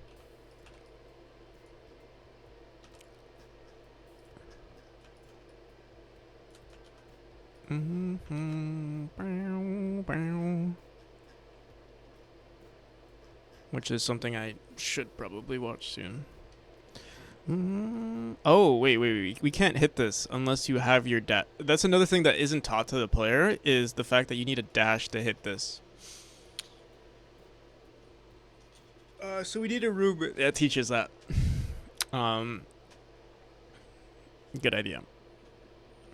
Good idea. Practical.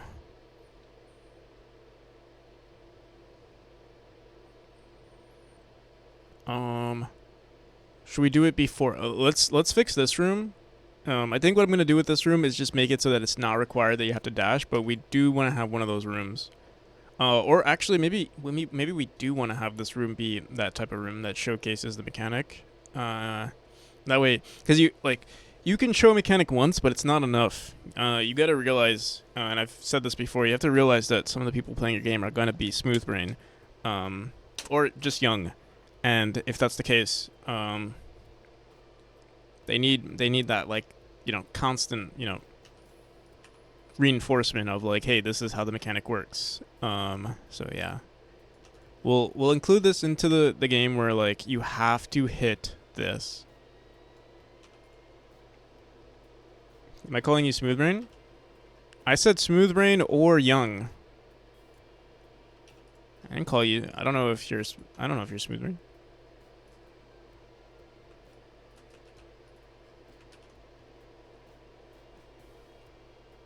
Young equals smooth brain.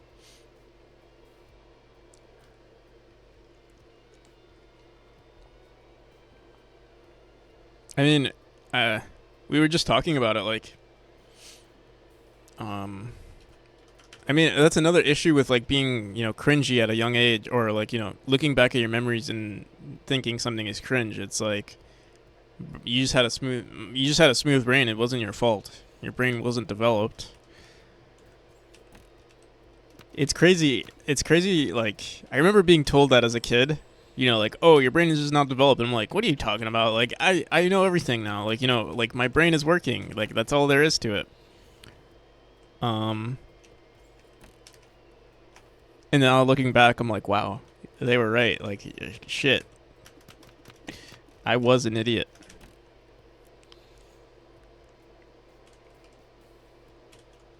I'm not shooting any shots. Like, come on. All right, okay, maybe it is slightly situational, I guess. Like, you could be more mature for your age, but that doesn't mean your brain is developed. Even at, like, 18, for instance. Like, I know, at least for me, when I was 18, I was still doing dumb shit. Honestly, until I was, like, 22, I was still doing dumb shit. So,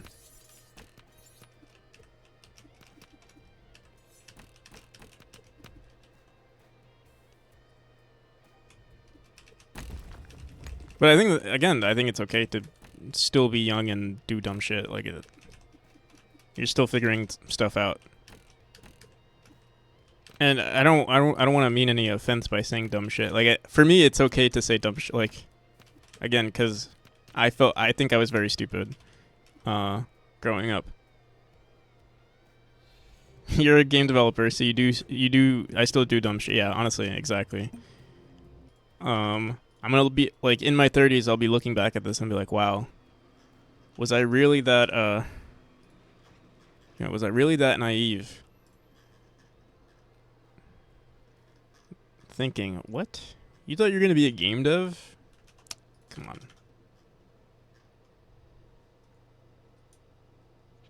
What a great Ludum Dare entry. Thank you.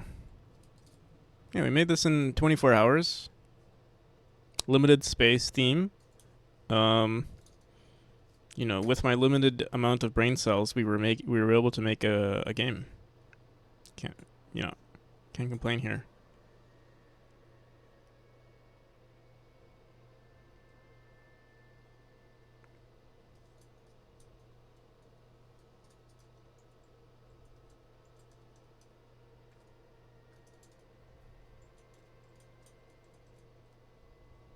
You have to have limited space in your brain to play it.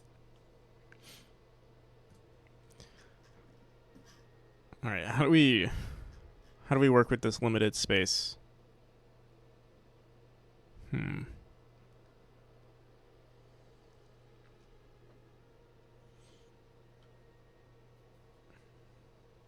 study the brain is fully developed until 25 was disproved.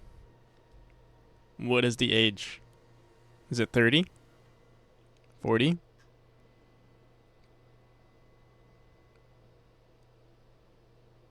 I will definitely say I know my brain. I know. I don't know. I don't know if it's based on. I don't know the.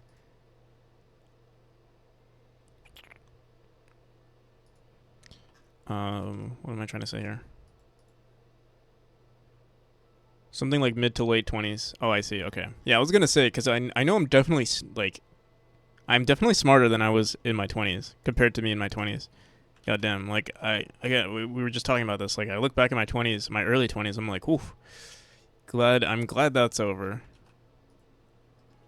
And I'm sure I'll be saying the same things in the next couple of years. Your brain is running Linux. My brain is running freaking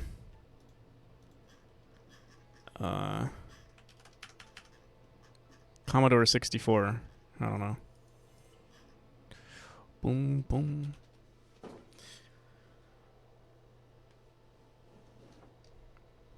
Wish I could say wish I could be as confident to say I'm definitely smarter than my past self. I mean, maybe you just didn't make any mistakes. Brain runs on Feet OS.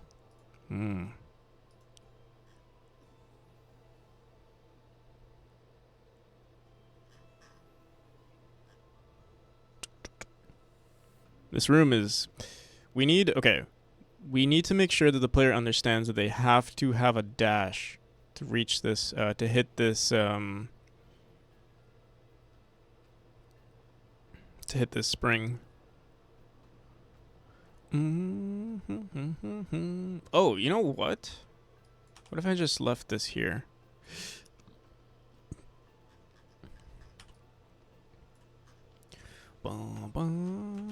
Alright, we could leave this the way it is, but again, I need to make sure that the player is taught that they need to grab they need their dash.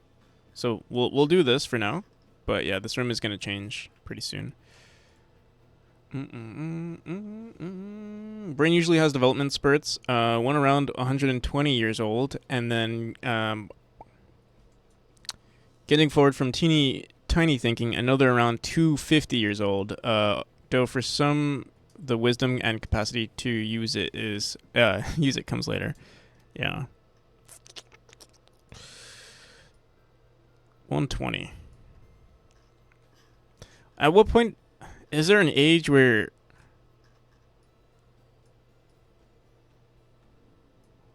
is there something that you can do to make your brain degrade from like, I don't know, just never learning anything, or just I don't know. TikTok, depression. I can see depression. Watching NPC. All right, these are all really good answers.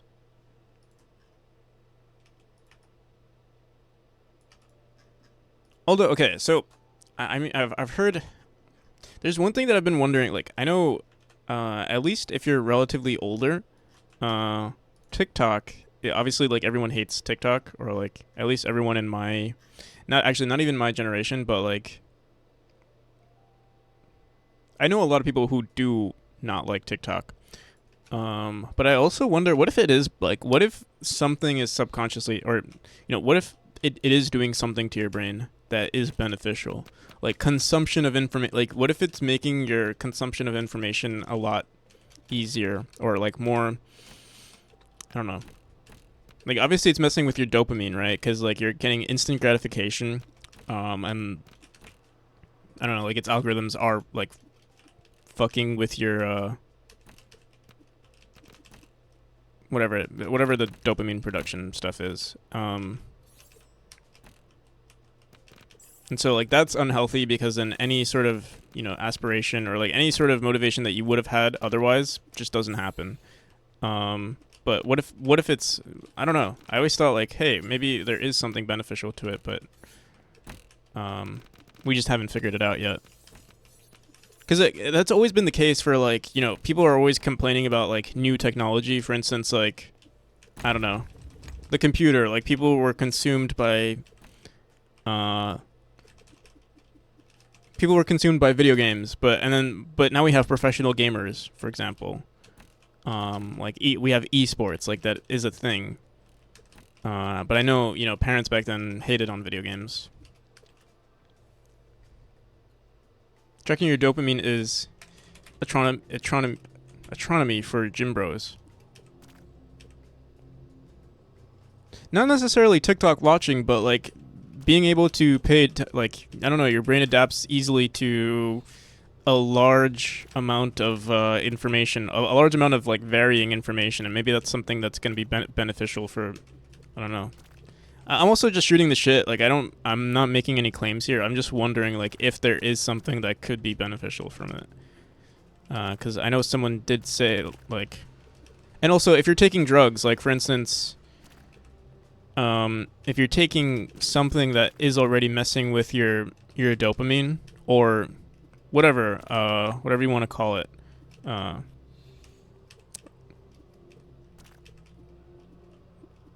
what am I trying to say here? Like, okay, TikTok is already messing with your dopamine levels or like the things that you can be satisfied from. But if you're taking drugs to, I don't know, I don't want to say like be self-sustainable, but like something to, how do I say this?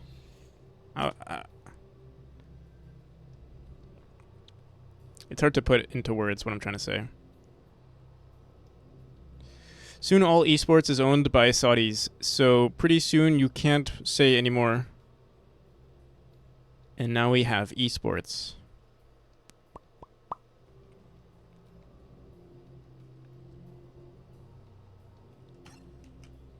What do you mean?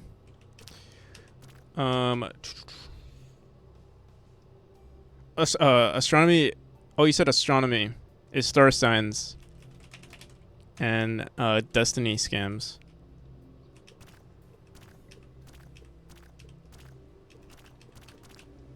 Wait, dopamine is not a thing? Or are you saying it's like it's an overused term? Is what you're trying to get at?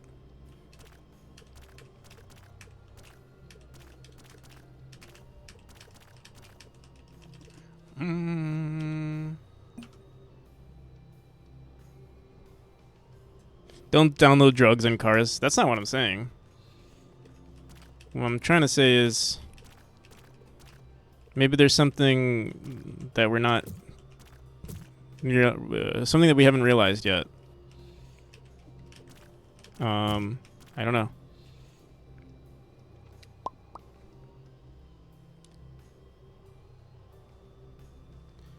NPC just said it, but not in a proud way, more in an observation of how things change. What did Hugo say?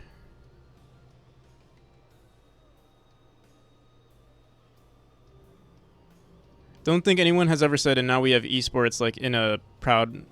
Oh, yeah. It was more of an observation, not like, like it's just how things change. Like, if that's the way things are, like, it's not necessarily a good or bad thing. It's just it is what it is. Like, if you're a professional video game player, that's no one's gonna be like, oh, why are you wasting your life? You know. In fact, I would say it's a more valid profession compared to, I don't know, being a game developer. Playing games is, a professional gamer is definitely a lot better than a professional game developer. Or they definitely make more money if you're good.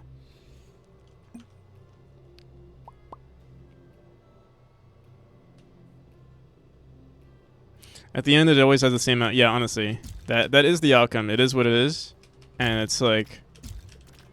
But I feel like because the older you get, the more. Usually, the older you get, the more conservative you become as well. So, like the new things that you see around the world, like for instance, if you're older and you see a lot of people playing video games, you're like, oh, what are these people doing with their life? But for me, it's like, wow, it's the greatest expression of like, I don't know, it's the greatest expression of art, or greatest form of art, for me at least,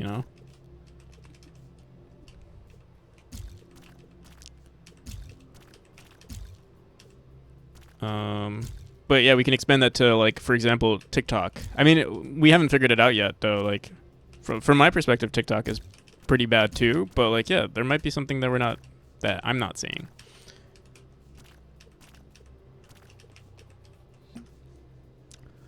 Again, take whatever I say with a grain of salt. I'm not trying to be. Also, I'm not trying to be like. How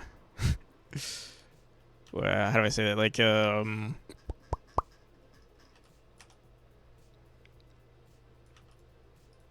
I'm not trying to be like, whoa, I'm 14 and this is deep. Like, I'm not trying to be deep about it. I'm kind of just shooting the shit.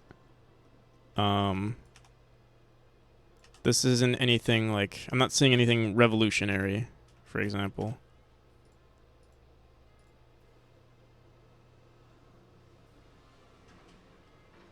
And effects of social media in general for most kids for troubled, for their capacity to concentrate, yeah. But like so the thing is, there are also drugs that you can. So if you're able to consume TikTok and you're also being given drugs that make you a more efficient human being, that like if there are drugs out there that can make you,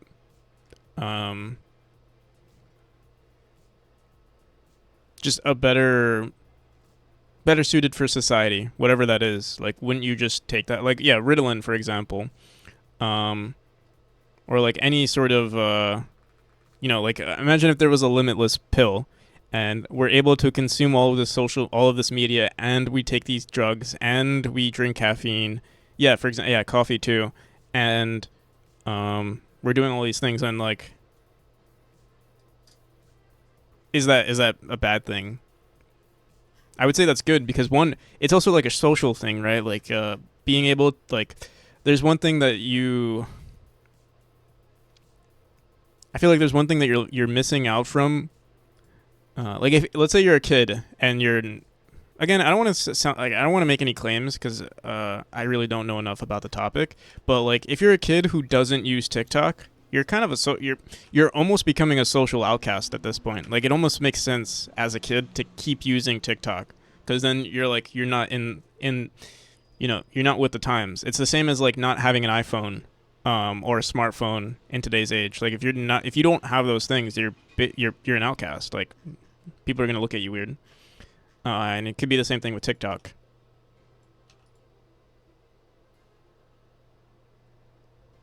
It's easier as an adult, right? I mean, like, as an adult, if you weren't born into having a smartphone, I mean, it does become a lot easier, because most of your peers also didn't grow up with that, or most of your peers probably don't even use TikTok, so it's easier for you to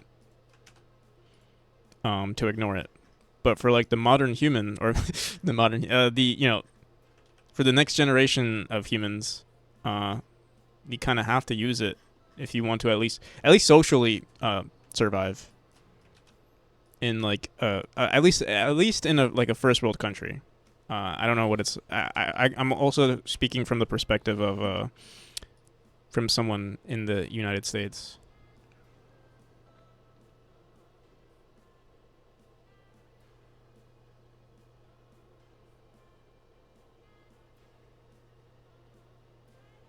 Caffeine is a pretty good indicator of why pills aren't endlessly useful. You take caffeine 4 days in a row, you get more tired for 8 days. Is that true? I take caffeine every day. I take caffeine pills every day. For the past, I want to say for the past 4 years, I've taken caffeine pills almost every single day. And I would say, honestly, I think I do have a inconsistency with sleeping, but I don't think I receive poor quality of sleep.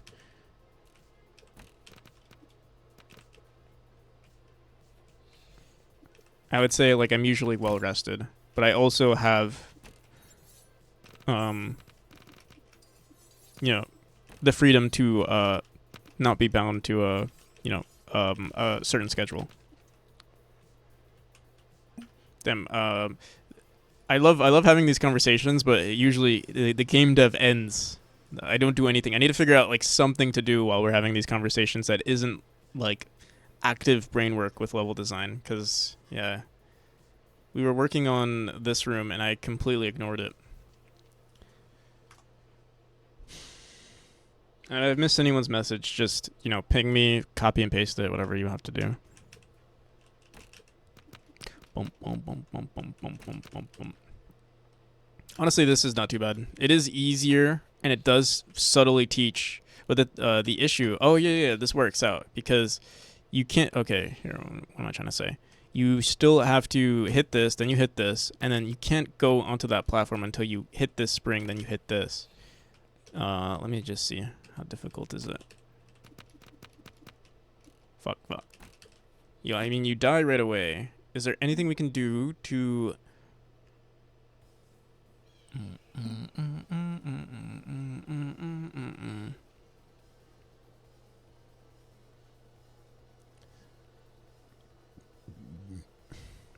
This looks sick. Thank you, Eyeless.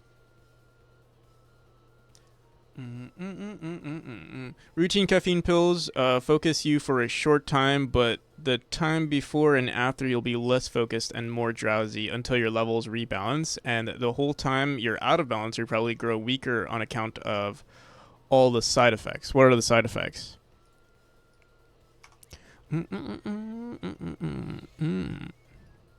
And what is the harm in just taking... For instance, if you're tired, what's the harm in just drinking another cup of coffee?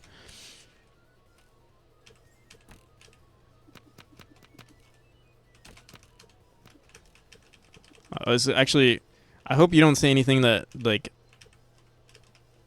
But the thing is, I've also done a decent amount of research on it myself, so like, I don't think anything I'm doing is harming my body. And even if it is, it's not to a significant point where, like, long-term me is going to suffer. I mean, even if it did, personally, I like, for instance, I mean, it's easy to say from my perspective now, like, oh, caffeine,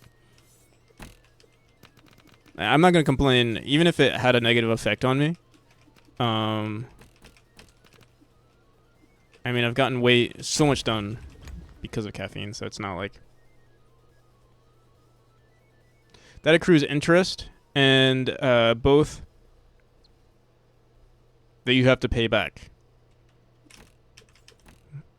But the thing is, you're efficiently using your time while you're on caffeine. The old grind set mentality. I don't really like the whole, oh, like... For example, the Sigma grind set, like, yeah, personally I find it kind of cringe, but it's like, I mean, technically I am grinding, but it's not like, it's not this whole, like, oh, like, you have to grind, or like, you have to make that money. It's just like, or you have to hustle. It's kind of just like, hey, I'm a passionate game dev, so I want to keep... I'm using my time like, if I'm gonna use my energy, it should be now. Or like, usually I take a caffeine pill in the morning.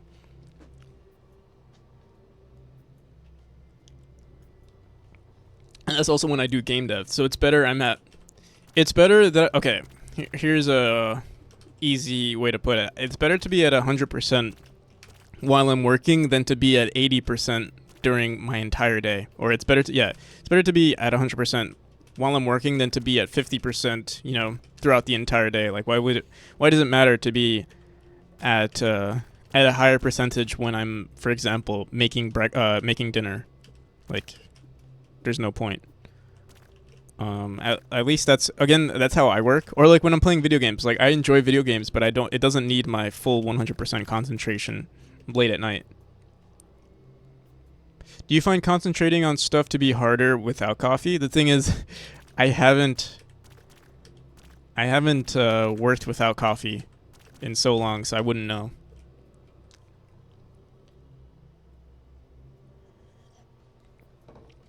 I would honestly, I want to say it would be fine, but I really don't know. Yeah, how's it going, Leo? Do you find I read that already.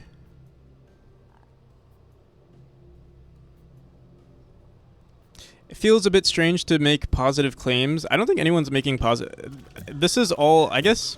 I guess I have to keep reiterating especially since we're getting new people joining the chat. Take whatever I say with a grain of salt, and I'm also not making any claims.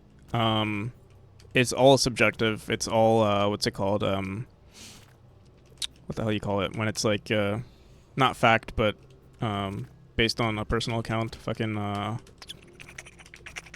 you know the word, something with an A. Yes, it's my opinion, but it's anecdotal. It's an anecdote.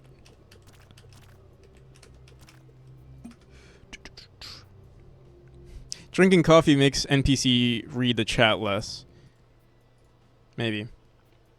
Should also consider long-term effects. For me, I never used lots of caffeine, as in coffee, Cokes, energy drinks, as pure substances, but over a period of 5 years, my brain's adapted so much that I live in a permanent mental fog. My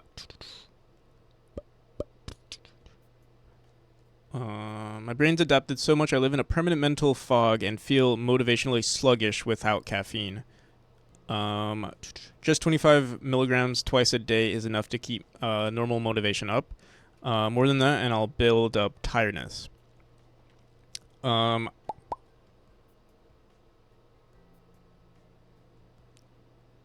never use lots of caffeine, but over a period of 5 years, my brain's adapted so much. So wait, did you take caffeine before that? Wait, there's like some information that I feel like, because you're saying okay, you haven't taken caffeine, but then what's the harm in like, how are you comparing that to, or maybe you're not comparing it, maybe you're being objective with that too.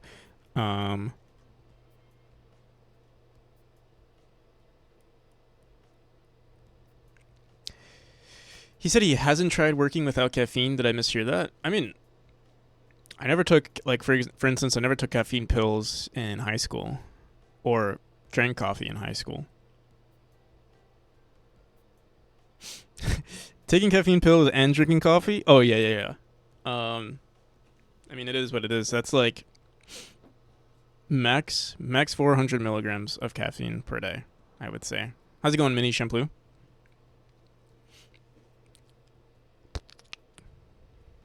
Is it normal that when I wake up after my 4 hours of sleep, I feel my heart's close to giving up?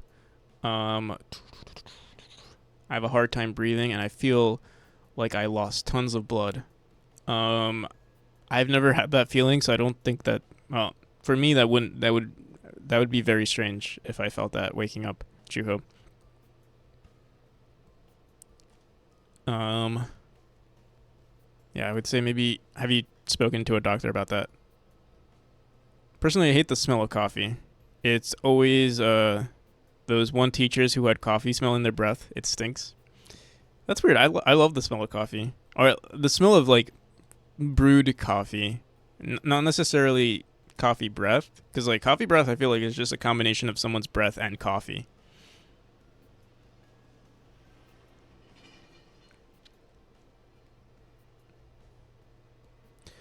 Mm-hmm. And it's like you're drinking a warm, like, let's say you didn't brush your teeth or something, and you're drinking coffee. You're just heating up the, the built up. I drank no caffeine for decades, then found great coffee, perfectly made espresso. peak was maybe 4 espressos per day. After 5 years, I sold the fancy espresso pulling machine suitable for a cafeteria and stopped all caffeine. Brain fog for 3 years, then accidentally found caffeine clears it up. Gives energy to get things done. You tried to moderate it, I see. I don't know. I just don't see any negative side effects of caffeine from at least from my lifestyle. And again, even if there were negative side effects, um like subtle, like, okay, it can't be nearly as bad as like people who drink. And again, nothing, again, it is what it is. Like, I don't personally care whatever you do with your life. Like, if you're drinking every day, for example, drinking alcohol, that's way more damaging than any caffeine that you're consuming, even if you're consuming large amounts. And it's like, um but it's alcohol. Okay, you're saying alcohol is poison, but it's completely normalized in almost every culture.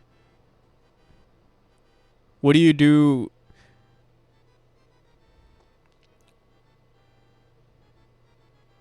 What do you think is an energy drink? I don't like it. I personally, I actually hate energy drinks. I hate the taste. I think it literally. I've never been able to drink an energy drink. It's nasty to me. Um, Same with soda. I mean, I don't. I think from an early age, I've hated soda. Have you tried espresso shots? I've not.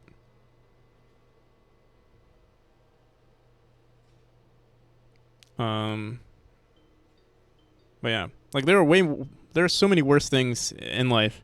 I mean, that's not the justification um for caffeine, but like, um I've only experienced, again, anecdotally, I've only experienced benefits from caffeine. So I'm going to keep consuming it. And relative to most people, it probably is a lot of caffeine that I'm consuming. On average, probably like 400 milligrams per day. But also early in the day, because I know if you consume it later in the day, it does take like, I think I remember like reading into it, and like there's like half lives involved with caffeine, like the effect of it. And so, like, even if you're taking a small dosage later in the day, it does have a great effect compared to just taking a large amount in the morning and then letting that like dwindle throughout the day. What about this spicy drink I got called water? Well, water? We only drink bean water around here. Bean water and water made from don't want to alarm you, but you only have 4 hours left for Ludum Dare. All right, we got limited time and limited space. We got this.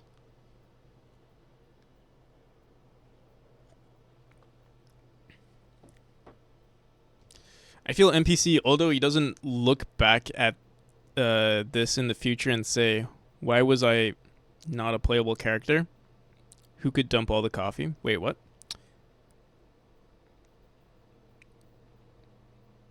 Why was I not a playable character who could dump all the coffee?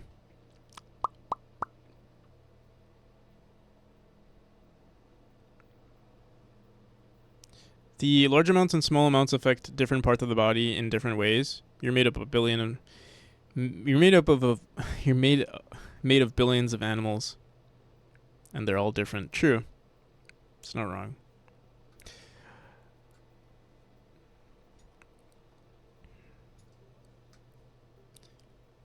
Military is made of a bunch of different cats formed into a human.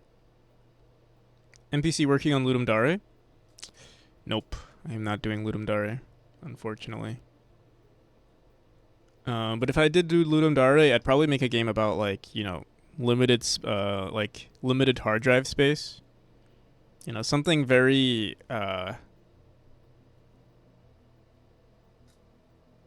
something an NPC would do, right? Like, it's just an uncreative idea. Boom, boom, boom, boom. No, actually, back up. I think your idea was, I I don't know if that was going to be your original idea, like when you were thinking hard drive, if you were thinking compression the whole time. But honestly, um the one that you made was pretty cool. Um, I was more so thinking like, oh, like you're gonna delete files or something like that. Like it's gonna be like a fake monitor or something. I'm sure there's gonna be so many games like that where someone's like like someone makes like a fake, it's a PC screen and then you have to like drag files into the recycling bin. I feel like I swear there's gonna be at least 10 games like that, probably more. I mean, how many people are participating? I'm sure there's gonna be at least. Um, I want to say like 2% of submissions are gonna be drag and drop, delete files game. And nothing's wrong with that. I mean, it was just that like, it's just I know it's gonna be overdone, and then I didn't want people to. I feel like people are gonna be like, oh, it's such a creative idea, and then they're gonna realize everyone did it.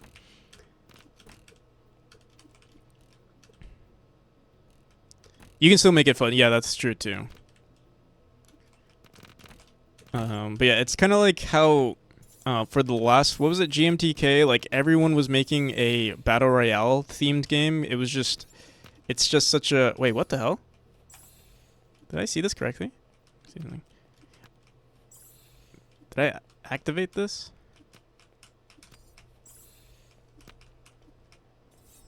Oh no, never mind.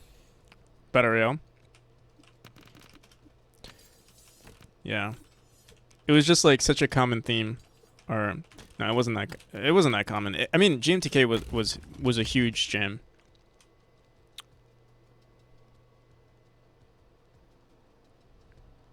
Well, what if you play as the Blue Zone? Actually, I don't remember. I don't remember seeing anyone making the Blue Zone game, but I do remember like people doing like. At least I remember you playing some game where it was like someone was the person who cleans up after every battle royale and like resets everything, like reloads all the crates or like refills the crates, cleans all the blood for the next game. I thought that was a kind of clever idea. Yeah. It was cute but not very fun. Yeah. But yeah, it'd be so cool if you actually finished that game, Bad Cop. Like making it into like some bigger game that was like, fourth wall, like broke the fourth wall, where it's like, oh, you've escaped, and then it's like an entirely different game. I did like the lore that you added to the description. And the music was also. Have you ever seen? There's this show that came out recently. It's on Apple TV. It's called something with an S. Fuck. Severance. There's a show called Severance.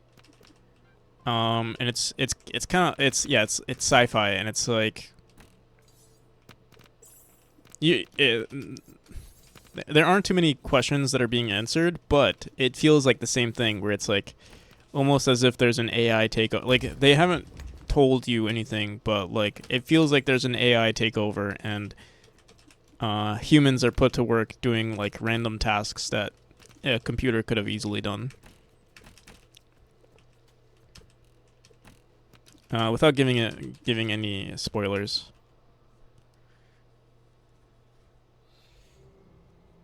There is no game, wrong dimension.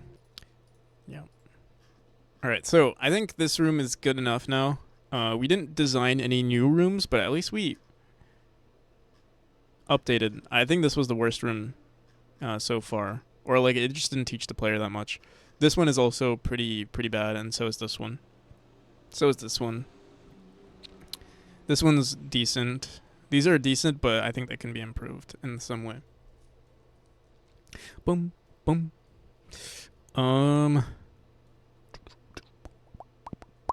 Let's do one more room. At least one more room. But let's do one new room, because the only thing we did today was edit rooms. We didn't actually make any new ones. So we'll do that. I'll be right back. The circular jump you do in The worst room seems strange. Circular jump. What circular jump? Mm, mm, mm. Here, you can let me know. I'll do 0, 1, 2, 0, 1, fuck. 0, 1, 2, 3, 4, 5, 6, 7, 8, 9, 10, 11, 12, 13, 14, 15. You can tell me. 0, 1, 2, 3, 4, 5, 6, 7, 8, 9. Circular jump. There's no circular jump here. There used to be one. But are you saying right here where you like hit this and then hit that? Mm, mm, mm. My bad.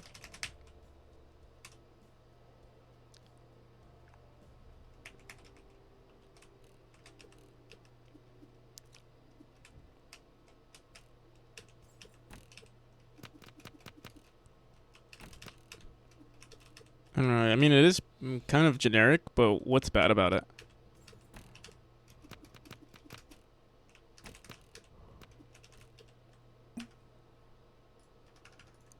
All right, I'll be right back.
You wash his hands? No way.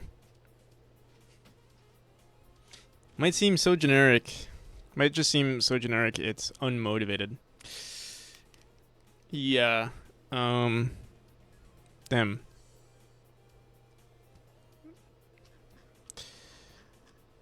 That's that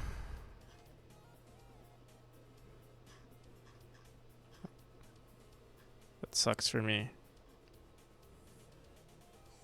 All right. All right. Let's make a new room. We also have all of these circular rooms that eventually we want to reintroduce into the game, but not right now. But I could use one of these as a template because here, let's do room 126. What are we on? 230, 238? And what was it called? 126. 238.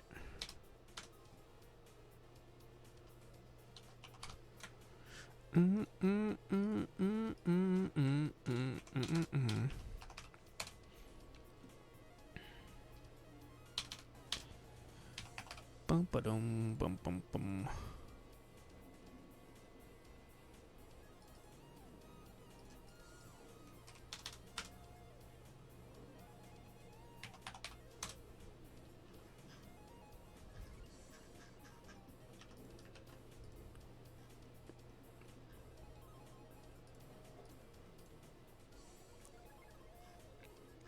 Do you have any consoles? I technically have a Switch, but I gave it to my sister. We kind of switch between it though. We kind of switch. uh, uh, um.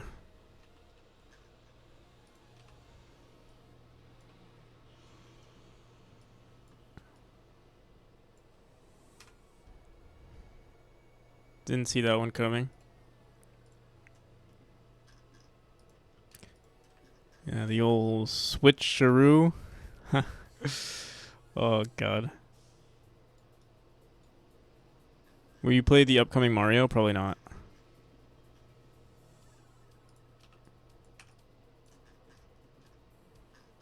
Not now, at least. Um, to be honest, might be a what do you call it? It might be a hot take, but I didn't think it was that good. From the at least the clips that I saw, I thought it was pretty mid. But I didn't see too many clips from it. And yeah, the game that's another issue. Like, come on, $60 for that game. Like, if it's $60, that's a little too much, to be honest. For a game that's like, it's not even anything revolutionary, to be honest. From like a company like Nintendo, you know.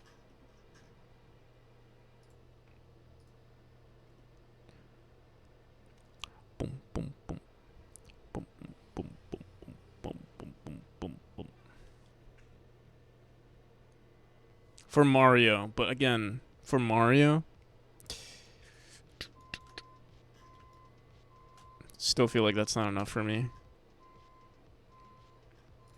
Personally, I don't know. I maybe I'm a hater, or I hold it's easier for me to hold games like or bigger companies like Nintendo to a higher standard, which is what I'm doing.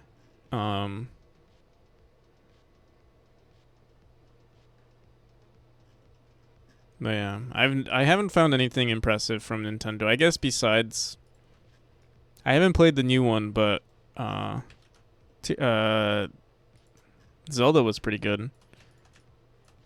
But I only played the first one, the first new one.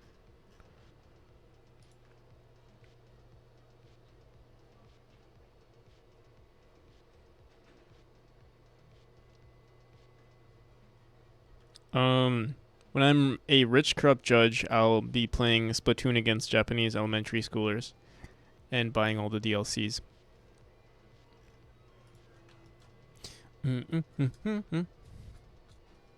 planning on being a judge, military?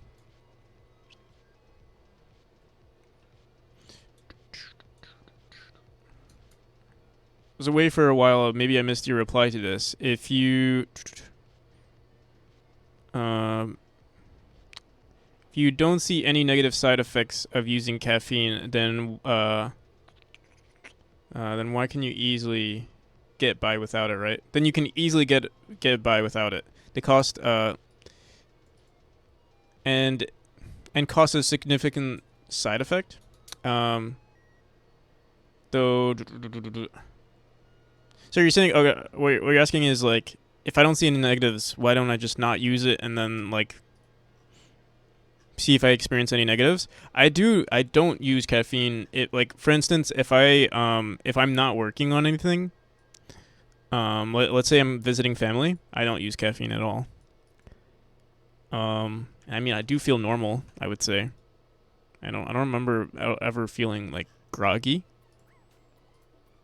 But I don't know. Like, the thing is, again, usually when I'm using caffeine, it's because I'm going to do game dev or work on something or, study something. But if it's just a normal day where like,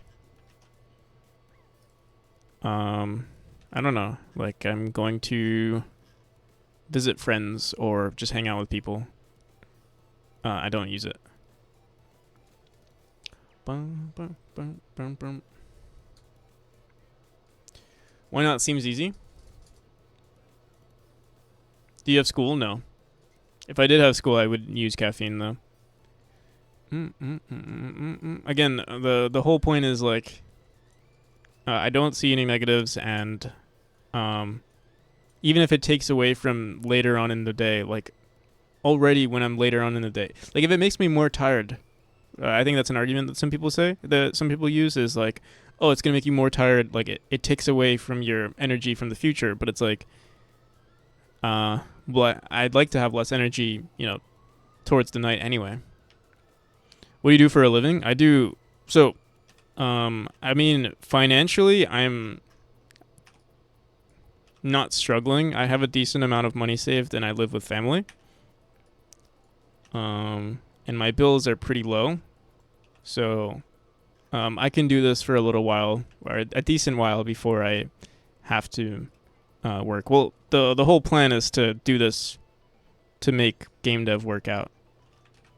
And so, yeah, that's what I've been doing. NPC got no places to. You're so convinced, huh, Ikerhan? You're so convinced. Ikerhan is convinced I have no maidens. Do you just want to feel good about yourself, Akerhan?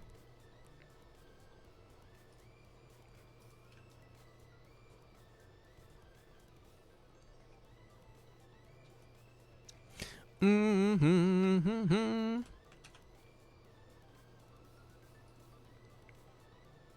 Take the hint. Yeah, honestly.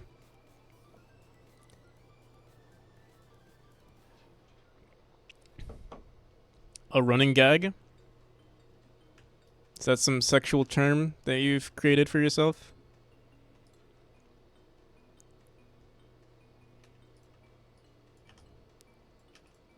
Mm-mm-mm-mm.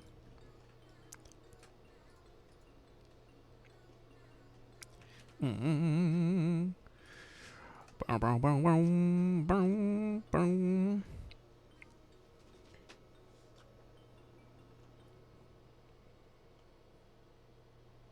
What kind of game do you think you'll make after Memory? I don't know. I really don't. Like, low key, another platformer. Low key, I want to make another platformer, but at the same time, I do want to explore other themes. I think what I'll probably do, after Memory is, I'd like to like maybe do more game jams, or like at least maybe a few like month long games. We'll see. I might even like host game jams. I used to host a lot of game jams, and I might do like new monthly game jams. We'll see. And tutorials, stuff like that. I don't know. I really don't know yet. I'm excited for it. Like I can't wait to finish this game.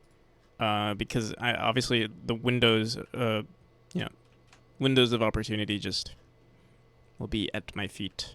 I haven't been in like the whole, what do you call it? Like the freaking like honeymoon phase of like working on a game. I miss it.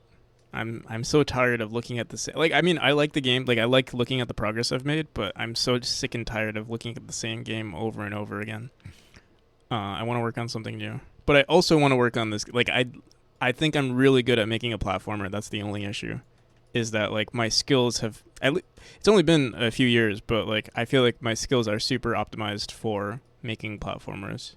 That's the only drawback, but like I'm sure I can be good at other things too.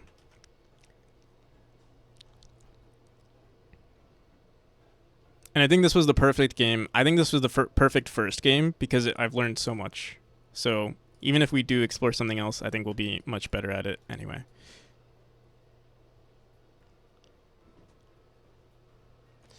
Did you see Road to Vostok dude flipping over to Godot? Feels like he has a roughly the same plan as you.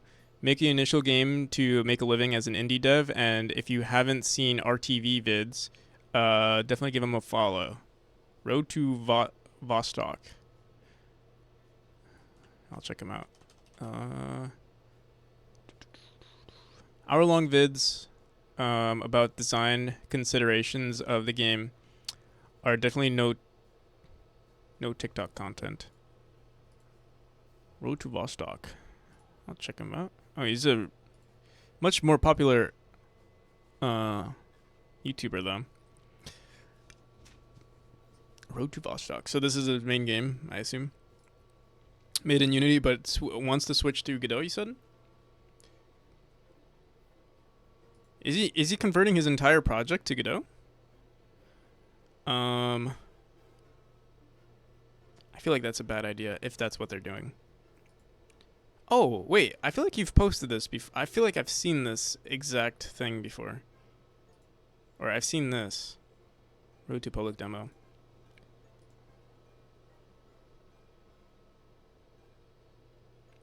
Seems like making a 3D forest in Godot might be challenging. Here's some. Oh, okay. I mean, if he found that it's not that bad, because I've heard like these graphics actually look pretty good, and I mean, Godot isn't like it isn't impossible to make a 3D game, but I think it something like this already looks like it's not suited for Godot. Like this already seems like a really large project. This almost seems like a game comparable to what's that game called? What's the what's that fucking game called? It's like it's not a battle royale, but it's like one of those um games where you're thrown into a map. Escape from Tarkov, yeah. Yeah. It looks like Tarkov, so I'm like wondering like, I don't know. Personally, I feel like my instinctual response is Godot is not the right engine for that, but yeah, I don't know. I mean, it would be an ambitious project, or yeah, from my perspective right now, it seems like an ambitious project, but I mean, maybe it's possible, and maybe they can work with the engine pretty well. It would be a great showcase for sure.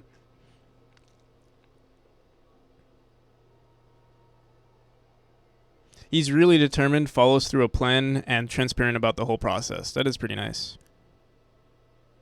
I mean, that's probably what gets him these subscribers, is being very transparent too.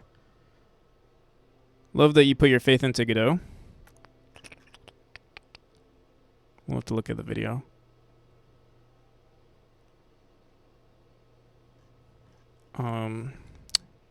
There's one thing that kind of like bothers me though, is that a lot of people like I don't know, I feel like some people are using Godot as clickbait too. Because of the whole Unity thing, everyone is like, "Oh, I'm switching to Godot." And then I don't know, it makes me feel like they're just going to switch back once the hype is over.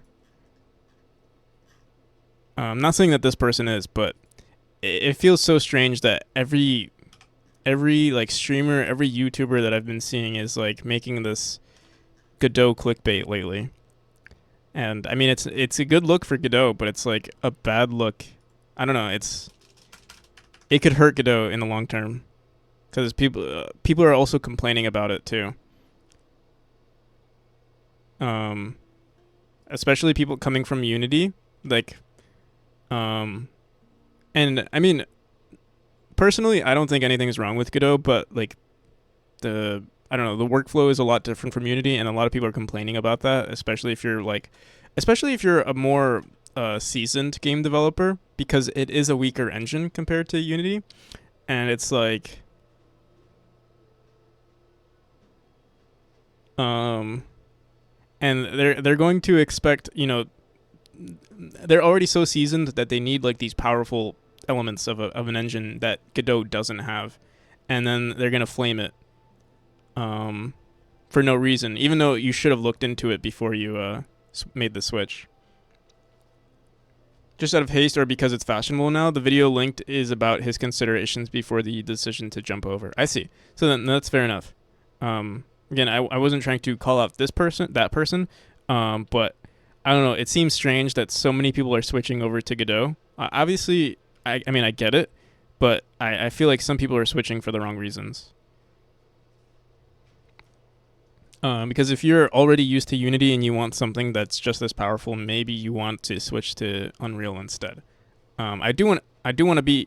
Oh, I'll say that, but I'll also say that most solo devs are, and even myself included, are so delusional where they think they're going to be making these powerful games or like these intense games, like I don't know if they're making an Escape from Tarkov, but like for instance. I mean, they seem like they know what they're doing, but I'm sure there are a bunch of, ambitious and naive devs who think they're going to make, the next battle royale, and they need a powerful engine, and then they're gonna start with Godot, and then they're gonna blame their issues with Godot. Bracky's switched recently, right? Yeah, I've heard that. I've heard that they are switching. I don't know if they're going to be making tutorials, um, but maybe. I miss Bracky's though.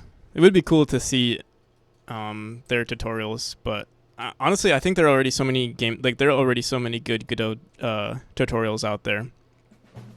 Yo, Nikki, how's it going? Nikki's also a top tier Godot dev. Godoer.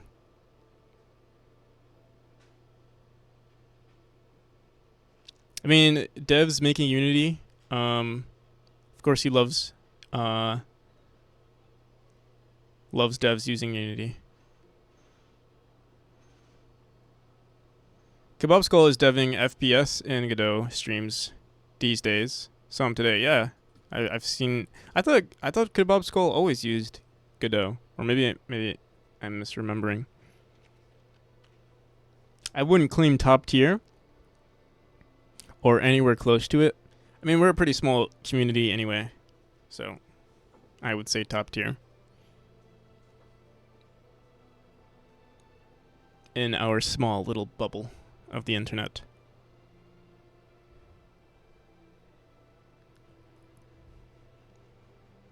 We're all top tier.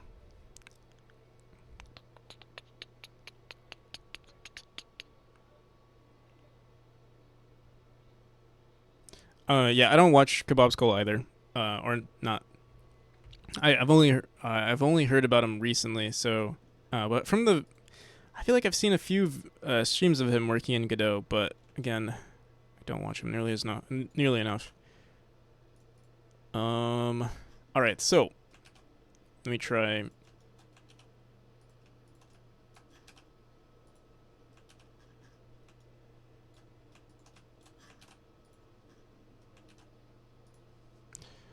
Firebox. Throw some fireboxes in here. Oh, we were gonna update.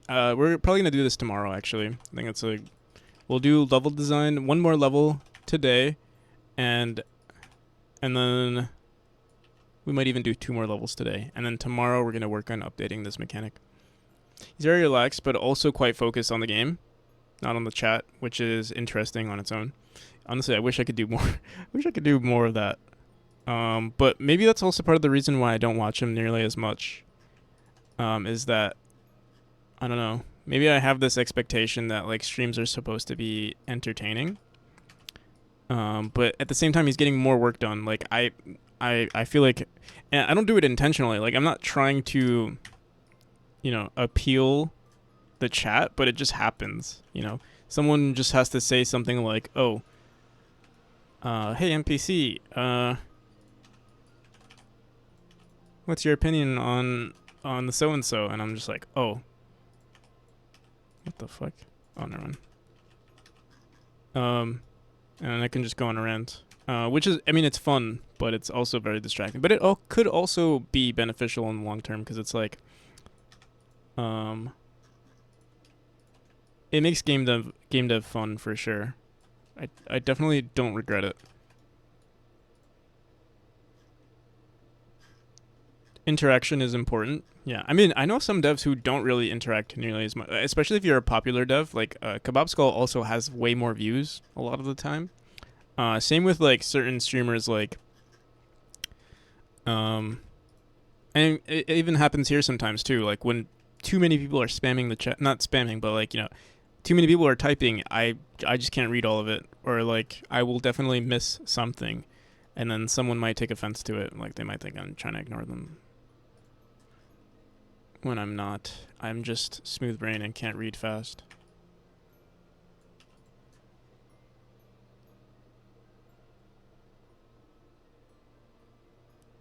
I thought for a minute about top tier community means and realized I was designing a cult.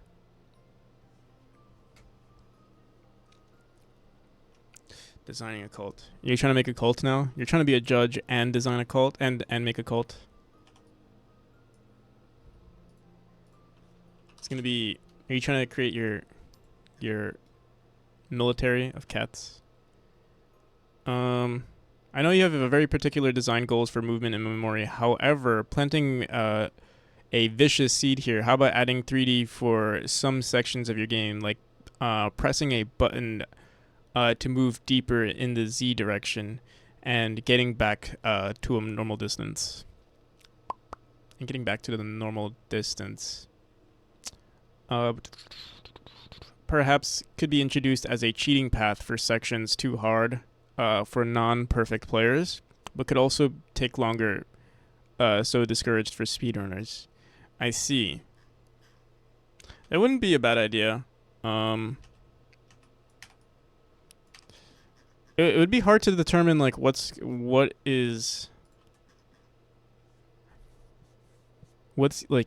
considered difficult and what's considered easy, because that would mean I would have to make something for every single chapter, or shortcuts for every single chapter. And if difficulty is the issue, the other issue is just to add, I think, an assist mode to the game. Personally, like that's the easiest fix, and the least amount of it's the path of least resistance, because like, yeah, adding cheat codes or a cheat mode is just as easy as, hey, turning off damage, or giving the player, or turning off limited jumps, or turning off limited dashes.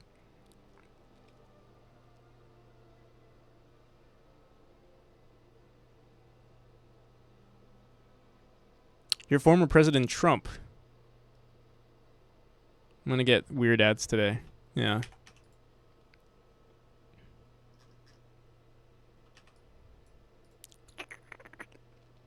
So, okay. What I originally wanted with this room was the ability for the player to understand that they need a dash in order to hit an orb, or sorry, in order to hit a pressure plate. So they need to dash up and climb something, and then they're going to climb up here. So here, actually, I have a great idea. Let's put a pressure plate on the right side here. Is this the right one? No. Pressure plate spring.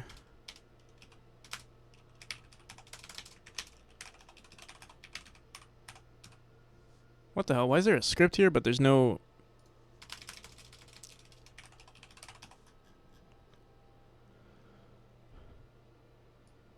Oh, it's because I underscored it for some reason.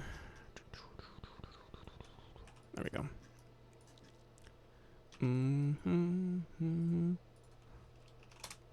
So you have to dash up, and how do we want to do this? I'm thinking maybe it should be a horizontal room.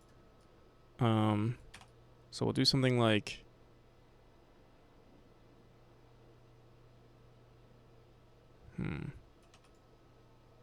Now we can make this a vertical room. I just need to figure out where we're going to put this spring to reset the player. There needs to be some sort of path that they take. Like, we can even put it here. Might be kind of weird, though. They have to, like, jump to this side. Get their dash again. This sort of teaches the player. And then from there, they can go up. And we'll probably put... they can't go up no matter what, because you have to dash around. But we could just put spikes here so it's more obvious. Like, jumping around could be fast, but climbing background ornaments wall, using the Z direction, would be slow and boring. Thinking, like...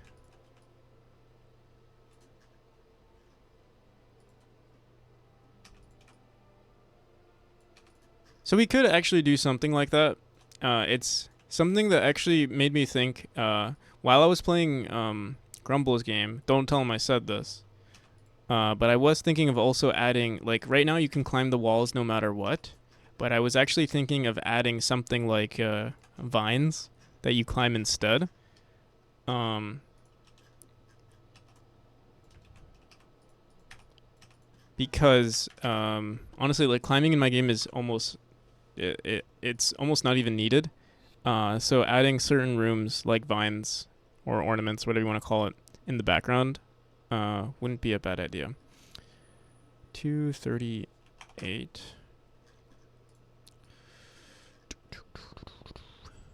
I'm gonna. All of these rooms are gonna be kind of screwed up right now, but just gonna throw this over here. I'll throw this one instead. Also, I'm gonna lower the wall here. What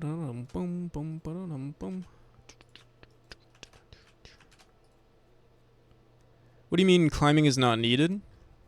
It's not a mechanic that's ever. It's not really used in the game. Like you never really climb. It's always like you're doing wall jumps or something. And climbing, like sometimes you'll climb to like fix your position so the wall is perfect, but you can always do like I mean we can look at it now. Like, is there ever a point where I'm at? I guess right. let me prove myself wrong real quick. Yeah, it's just never really required. It's always like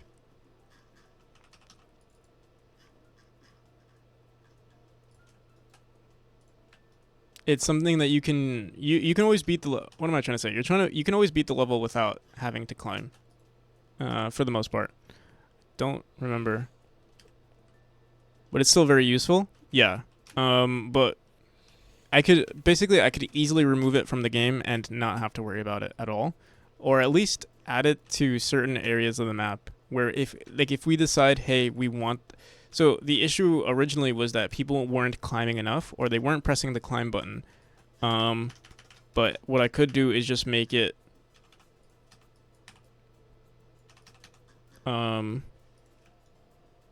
make it a requirement, but change the wall altogether, or change it into something that's a climbable wall in the future, rather than what we have here. And so you would just slide and not climb. Also, thank you for the follow. Not the follow, the bits. You see, Dex, you're sending me way too many bits lately. I greatly appreciate it, but I just hope, I'm sure maybe you're doing financially well or well enough, but make sure you're taking care of yourself as well. 4,000, 4864, 4864. This is like 90% Dex right here. Boom, boom.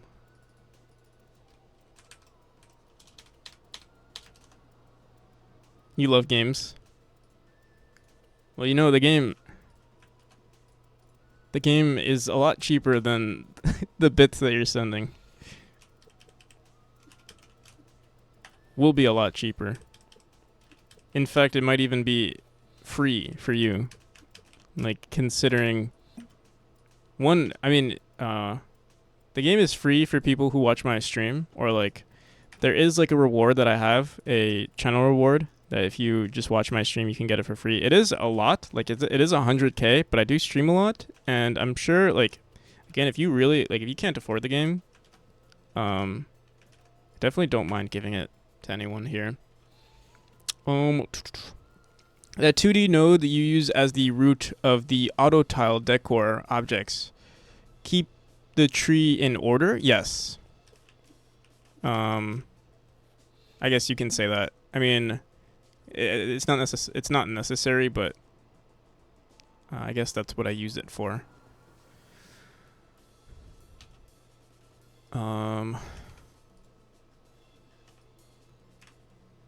For the organization of things.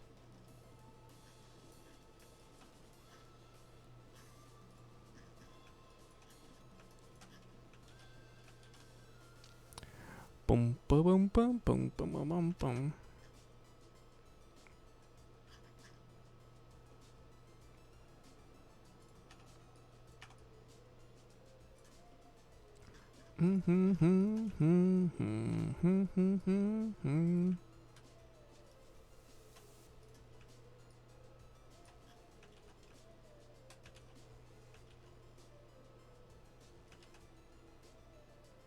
This is a pretty boring room, as Military would say, but it does teach the mechanic of like you have to reset your. Because I know a lot of people, what they're gonna do is they're gonna climb up here, and they're gonna be like, oh, what do I do? I don't know what to do. But there's literally only one thing to do, and that's to go onto this platform and dash. We'll make it less boring. We'll try to make it less boring, but that's the mechanic that we're teaching. In a nutshell, that's the mechanic that we're gonna teach. For this room, because we have a few other rooms that require the player to understand this, and I think we're gonna make like one or two more rooms that look like this or that teach the same thing, just in a different way. I could get the game for free, or I could make you spend 50 minutes in MS Paint. Can you get the game for free already? Have you been here? Oh, wait, no, you can't get it for free. Wait, are you saying you have 50,000 points? No, you're on 35k. I technically should be adding a cooldown to that reward. But I mean, if you want me to draw you something, I can draw you something. Whatever you want. Yeah, it's 100k. It is 100k, but again, like, it is a lot to ask for, but also, like, in case the game ever does become, quote unquote popular, that's when it'll be. I'd rather set it to 100k and leave it there, and then, I can at least pick and choose. Like, if someone's on my stream often enough, but they don't have 100k, I can just give it, compared to just making it, like, let's say 10k, and then every Joe Schmo who, like, stays, or just or any bot could just activate that and then get the game for free.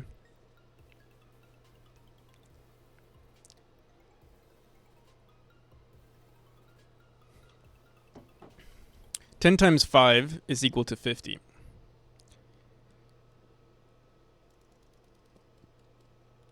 Doom, doom, doom, doom. Boom, boom, boom. Hello boom, there. boom. How's it going, the Oil Lion? Your pixel art in the game is so pretty. Thank you. It's really pretty. Thank you. I didn't make any of it. It's all a combination of me, like, buying assets, some commissions, mostly just buying assets, like, from asset packs. I'm pretty decent at, like, combining stuff, like, mashing stuff together, but yeah, for the most part, it's bought. Thank you for the follows, Shrump, and the Oil Lion. Boom, boom, boom, boom, boom, boom.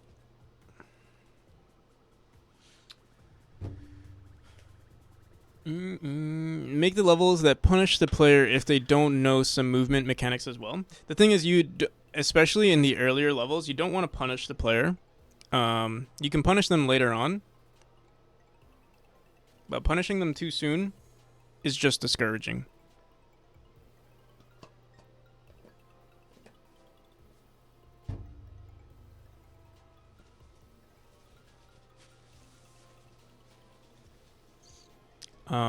And the future levels are more intense. So this one is pretty easy.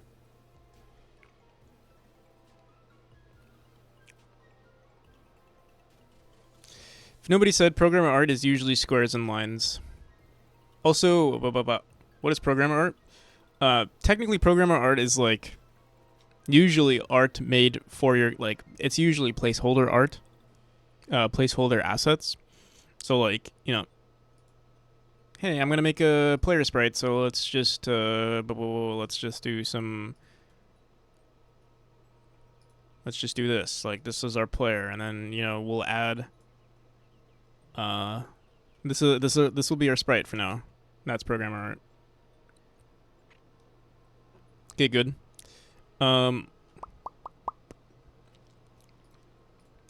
The get good comes from later rooms. So, like, for instance, I mean, we could play. I promise you, you're not gonna say that about the rest of the game. We can play through some of these levels, even though these are still pretty easy in my opinion, because right now we're still teaching the puzzle-like elements of the game. For this chapter, this is the second chapter. So the mechanics that you're seeing right now are new to the player. They've never seen this before. I can show you the next chapter, which is a lot more challenging. But yeah, this one is pretty easy, and that's because they've never seen it before. Watching me play, it obviously maybe makes sense how I'm traversing it, but like even I make mistakes, and I'm sure on average the death count of this room will be like, you know, at least 5 or something, you know? So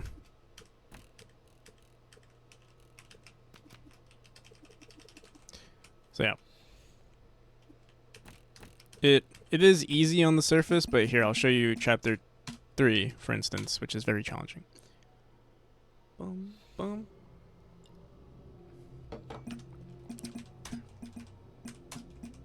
Why is my music? Oh, we have it. Shit. Is it on? Oh, there we go.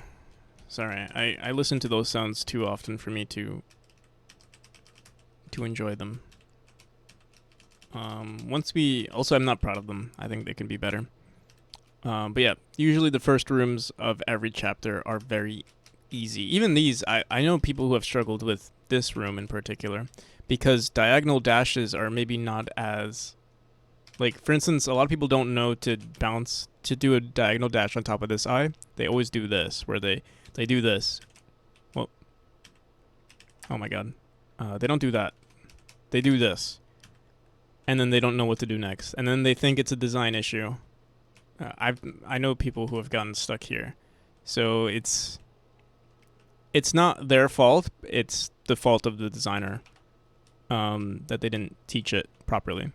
And that's why, you know, we need more rooms that basically teach the player, like, oh, bouncing on top is different. It seems like common sense if you watch me play, but if you've never even heard of my streams, or you've never heard of the game, or you've never seen any gameplay, it's not as obvious. Game dev, it's a game dev skill issue. Like, not even joking. And that's why the earlier rooms have to be easier. They're a lot more linear too.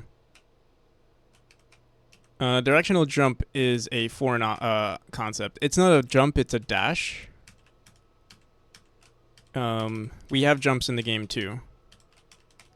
So these are jumps, which are pretty much, I guess, the same almost in every game.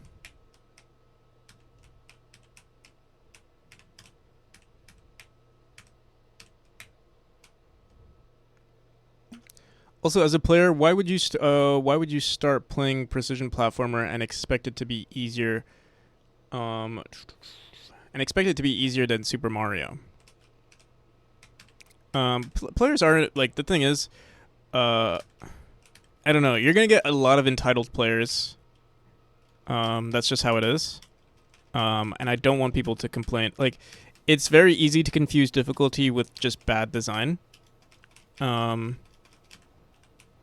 Both for the gamer, both for the developer and the gamer. So, like, some people might be like, oh, it's supposed to be challenging, but they don't realize that they're making the game unnecessarily difficult for the player by, like, not teaching the player something. And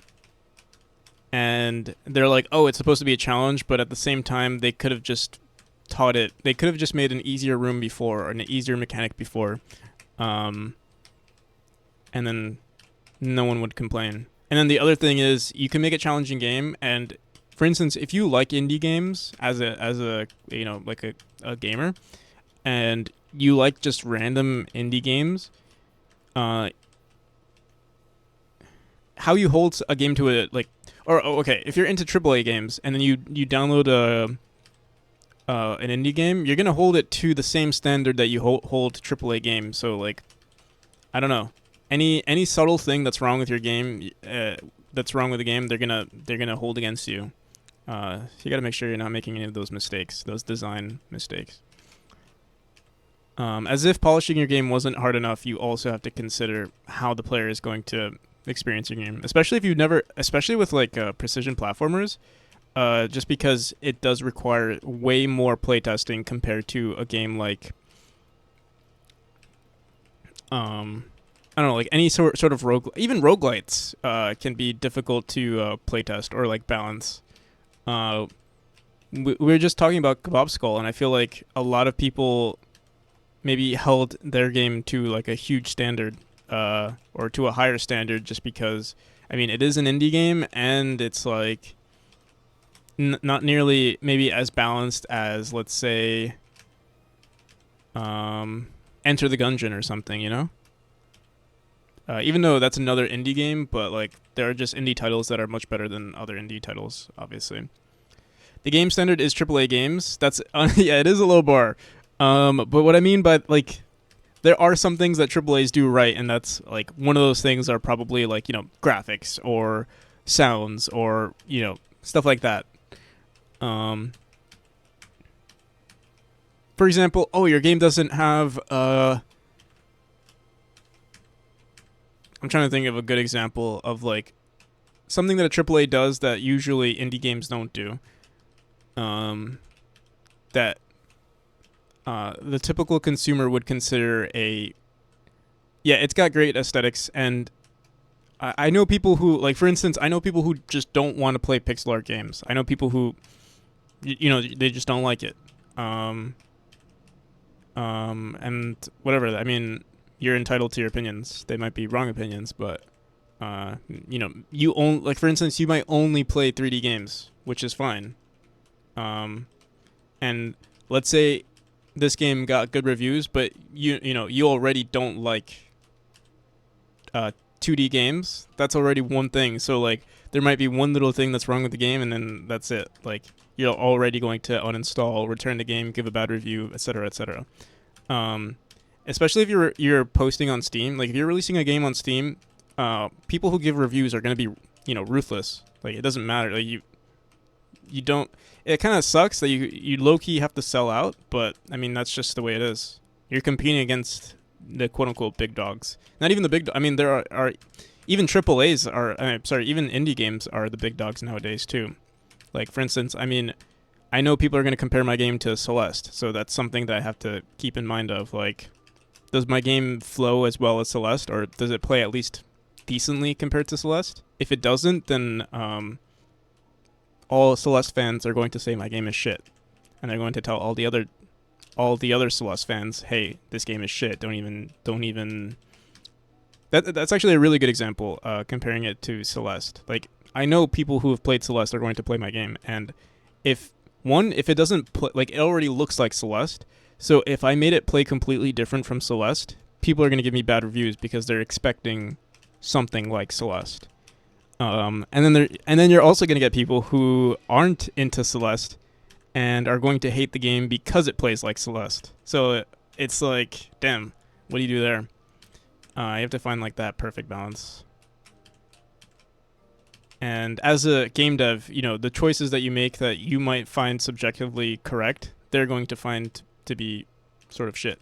And they're going to be like, why the hell did they choose to do that? You know, I mean, you even see it with like AAA games. Like, I don't know, sometimes I play, like, I've been playing this game recently called there's this game, Texas Chainsaw Massacre. I mean, they're doing a lot of things wrong, and they have a super huge budget, but the fact that they have like a really, you know, high production value and they're getting criticized, that means, you know, I basically have no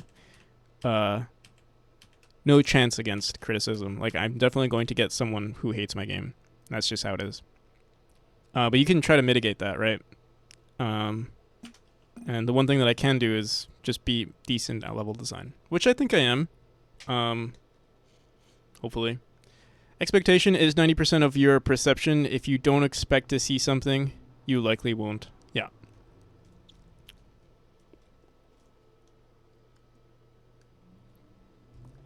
How's it going, Grassam? Natural selection will weed out these weak pixel art haters. Yeah, or I mean, maybe Maybe it's us. Maybe it's us pixel art enjoyers, or us average pixel art enjoyers that will will get weeded out. I mean, I don't know. Like, it's definitely something that's common with like newer gamers, right? Like younger gamers. I mean, I'm trying to think. Like, oh, I didn't realize I can skip through this. There's a speedrun for those of you who speedrun Memory.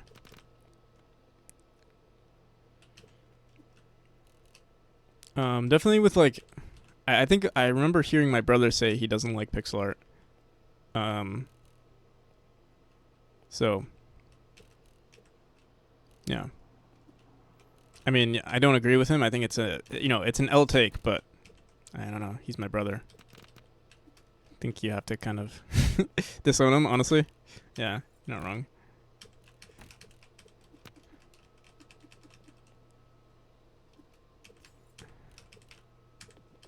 But he's honest, Like I'd actually prefer that. So that's a good thing. Like if my brother is willing to say that in front of my face, there is definitely going to be some you know some entitled gamer who doesn't know me and is just going to say, "Cool game." You know what's gonna happen? They're gonna be like, "Cool game," but was pixel art, and they're gonna leave a bad review. Like that's just how it is, right? Like it's out of your control at that point. What do you do about that? You literally can't do anything.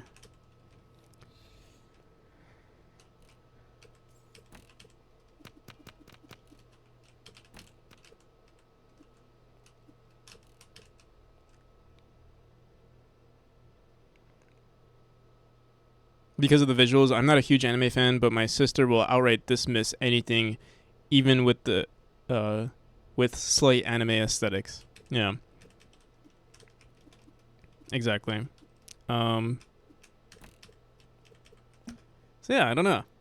It's this, this conversation sparked because someone said this room was too easy. But I mean, it is too easy, but you need that type of room. Gamers are impossible. Yeah, in a nutshell, gamers are impossible to please. That's just it.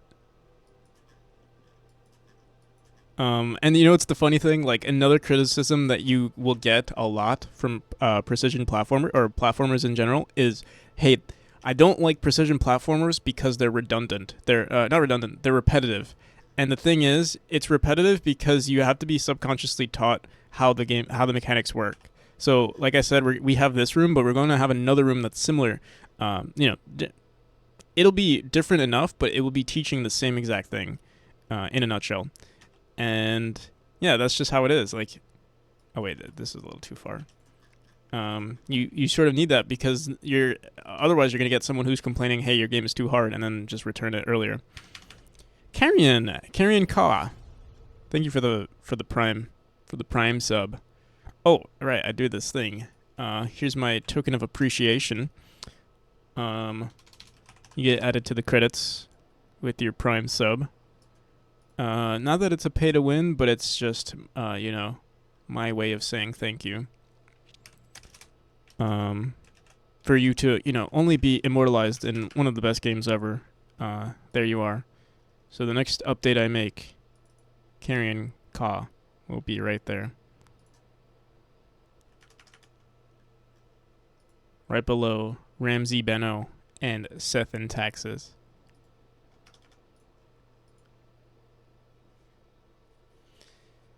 Hugo Enzo? I could. Where are you? Boom, boom, boom, boom, boom, boom, boom, boom. What did I even add you? I don't even see your name. Oh, I'm blind.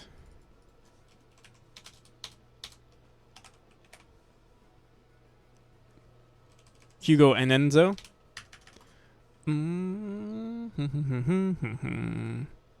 There you go. Boom, boom, boom. So, these are supposed to be Twitch names, but I mean, if you want it to be renamed to something else, that's fine. I'm not gonna complain. Um, but yeah, that was my way of like that way someone could if someone actually wanted to Google you or something, they would find at least one name associated with that. But I mean, if you have Hugo Enzo as like your typical um, online alias, then that should work too. I've only played the Steam demo after finding your devlogs on YouTube last week. Super enjoyable. Oh, thank you. I'm glad you liked the devlogs too. I just started it. I want to do more. It's just they are time consuming. I wish I could just like magically turn whatever progress I've made into a devlog, but yeah.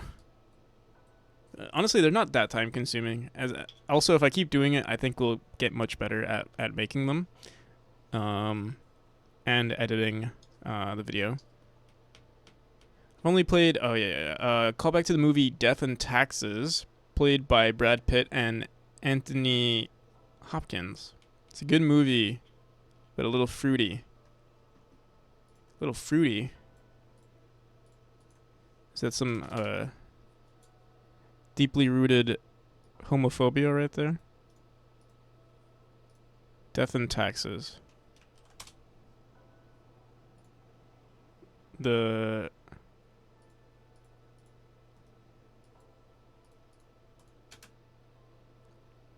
Death and Taxes movie?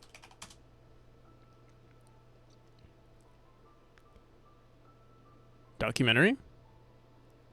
Yeah, I'm working on it though. Which one is it? Oh, here we go. Short 2019 film with I don't see no Brad Pitt.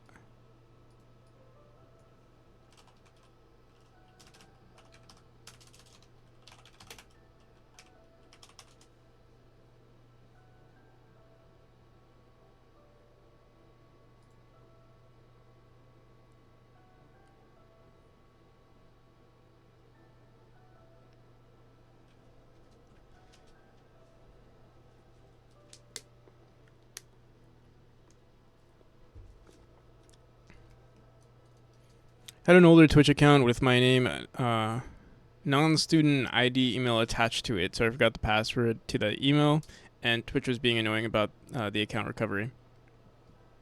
Meet Joe Black.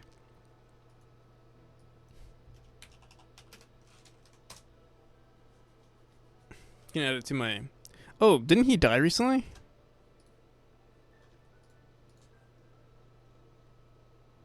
Oh wait, no, I'm misremembering.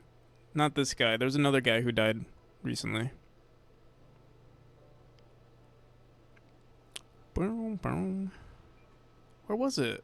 Why am I remembering Anthony Hopkins?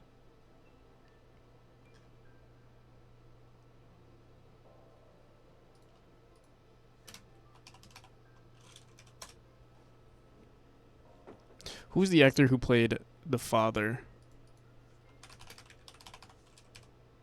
Was it also Anthony? It was Anthony Hopkins. I could have sworn he.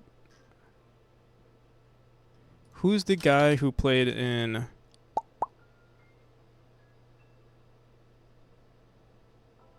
Always gave you the Kringus. I think everything just gives you the Kringus Bellaterry, from what I'm seeing now.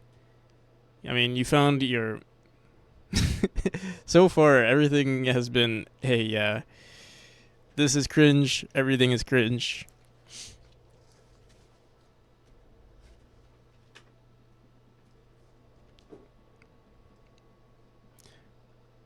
I've never seen. I mean, what is it called?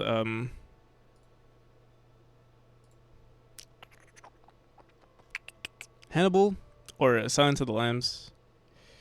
Have you guys ever seen? I remember watching this as a kid. Hannibal, movie. Or sorry, yeah. There was a Hannibal movie of him being young, and oh, it was called Hannibal Rising. I rewatched it recently and I thought it was trash, but watching it as a kid, I remember watching it. I was like, oh, this is so badass.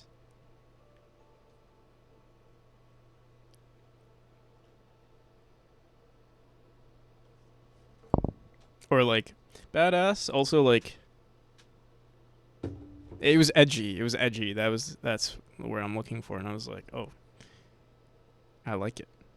But I remember watching it recently. I think that's something that happened with a lot of movies from like early 2000s. Is that like I remember loving Blade. If you guys ever seen Blade, I used to like love those films. And then rewatching it recently, I'm like, oh god.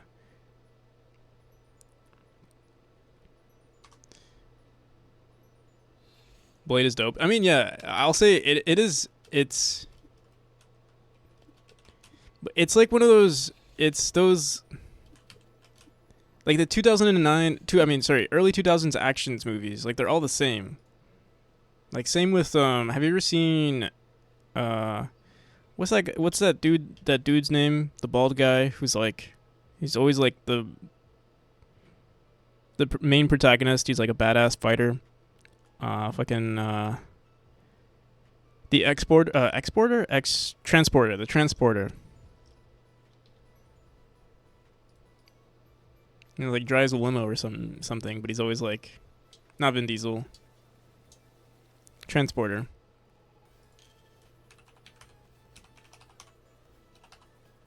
Jason Statham, yeah, Statham? Jason Statham? Jason, yeah. This guy. I remember loving these films too, and I think I remember rewatching it, not recently, but like, or maybe it was on the TV or something. I was watching, I was like, oh god, this is so corny.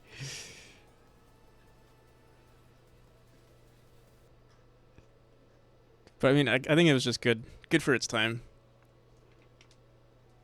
Every action and superhero movie. But some are done like badass, clip successful. I'm not even gonna click on it because I know it's cringe. We'll leave it. We'll leave it for everyone to make fun of me, for the record, for the internet record. They had a template and they printed it. Yeah. I mean that's everything nowadays. I mean that is AAA in a nutshell too, and that's movies nowadays too. I mean, to be honest, the most recent I don't know, this might be a hot take, but I don't find the most recent Marvel films that entertaining anymore. I think I liked them when I was younger, and now that I watch them, I'm just like, oh, it's the same thing. But I think it was done, I guess, tastefully for like a general crowd. I would say for like the most. Yeah, exactly. You see the template, and it's just boring now.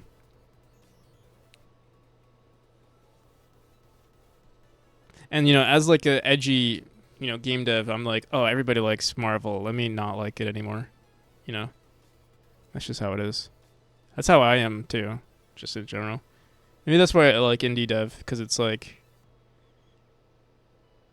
you have this. You could be a little not narcissist.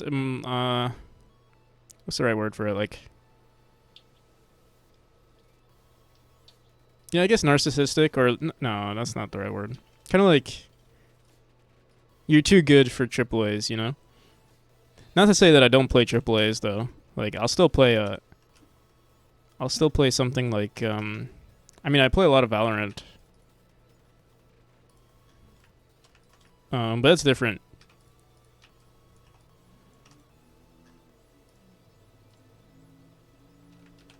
Every time I see screenshots of Arcane, I feel like I've seen it. Arcane? What do you mean you feel like you've seen it? Must be psychic. Arcane wasn't that bad. Or I didn't think Arcane was bad at all. You're talking about the animated series, right? The League of Legends show?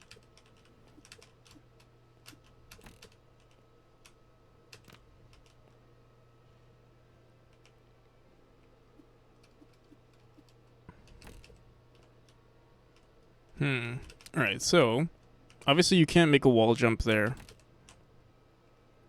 I mean, this isn't bad. I don't think. Players forced to jump up. They're like, oh, what do I do? What do I do? I can't. This is what's gonna happen. They're gonna get stuck here. They jump over here and they're like, oh. Easy. You know, I am worried though. With at least with AAA's, is that like there are a lot of AAA's. Sorry, not AAA's. Indie games lately. Is that people are figuring out like cool gameplay loops, and it's becoming the next big thing where it's like people are releasing like these small games, these really small prototypes, and they're realizing, oh, this is really good, and then they just have like a team. They have the funding to just fully develop the game, and they're like optimizing, making indie games, but they're less out of passion. I still think they won't be nearly as good though as like true indie games. It's kind of like when artists try to be like musicians try to make indie music, but you can tell they're not really indie. It's like high budget stuff. It sounds like I'm hating on high budget stuff, but like I don't know. I think that's just how it is when you're Paramore in 2023. Yeah, I guess I've never really heard Paramore, but it's a popular name, and that's the vibe. Yeah, it's like it's kind of indie, or it sounds indie, but it's not. Muse, yeah, Muse is another one. It's like these bands that are like not real, like it's just super popular bands that are like, hey, fuck the system sort of deal, but it's the same. It is the system. There's this actually have you guys ever heard of this band called Cake? It's like they're pretty popular in the 90s, early like late 90s or early 90s. And there's this song that talks about the music industry, and it's like there's like this edginess where it's like, hey, we make these leather jackets for you, and it's like so that you can feel like you're fucking the system, or like, you know, we make these guitars. I'm butchering the lyrics, but it's like, oh yeah, we build these guitars so that the artist can, you know, smash it on the during the concert, so that you can have this piece of guitar that's smashed, and you know, keep it as a memory of that one time that you know, went to their concert. And it's like that's the indie crowd, the indie music crowd in a nutshell. But it's not really indie, it's the labels. Merch marketing from the 90s was dire, seems like. Yeah, like everyone just like, you know, you wanted to feel like you were bad at, like even like metal bands were like that too. I think it's part of the reason why like I don't know, growing up I felt like Metallica, I mean, it's still pretty popular, but I know people who don't like Metallica because it's just I'm pretty sure they have their own label or some, or like some large label company is just determines what Metallica does, which is, I mean, again, I don't know, it's subjective. Like you can do whatever the hell you want. I guess the issue is like selling out, right? Like, are you a sellout or not?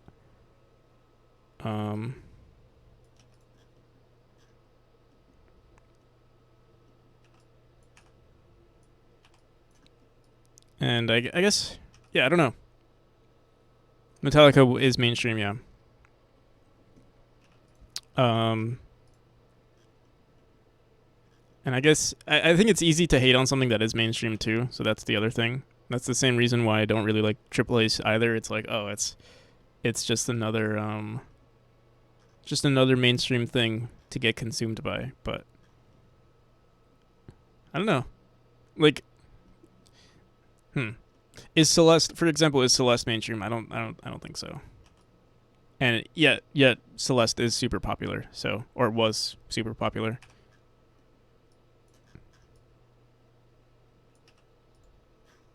I think it's still popular, but just obviously it's not popping off as it did when it first came out.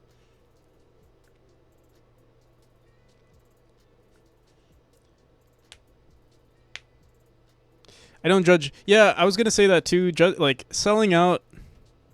I don't know. Okay, so are you selling? Because there's something that I hold myself, and it's easy to say. Like that's the thing. Like, all right. So if you, I remember as a kid, I was like when I first grew up. Like I'm also, I wasn't born in like the early '90s or anything like that, but I was really into '90s music while everyone was into like just modern music, and it's like yeah, I was really into like grunge, for example, and I was really into like Nirvana. And then like as I got into high school, I noticed other people were into it too. And then the second I saw other people were into it, I was like, fuck this. Like I hate it now. Soundgarden, yeah, exactly. Soundgarden actually like Nirvana was like the top, like I think the most recognizable. Soundgarden was definitely like not as popular. I still like Soundgarden, or I did like Soundgarden a lot, but I remember like I remember telling someone my favorite band was Nirvana, and they were like, "Oh, me too," and I was like, "Fuck!" But my whole life just like my whole brain just like blew up right there.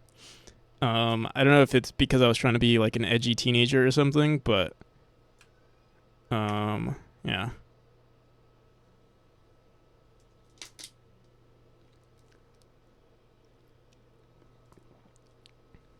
And it's the same with like music or like mainstream stuff. Like usually, I'm not a fan of mainstream stuff. Um, but yeah, becoming mainstream is definitely like an accomplishment, right? Um, how you see it though is like I guess a different story. Um, for example, like I think I don't know. I don't really listen to them, but like Post Malone, like I think it's cool that I think I remember looking at a story and it was like he used to be like a metal, like a death metal uh musician or something, and then he just randomly picked up like pop music or like picked up a DAW, and then started making music like modern pop, and that's how like he became mainstream. And that's kind of cool. I don't listen to their music, but I think it is cool that uh, it's respectable. I would say.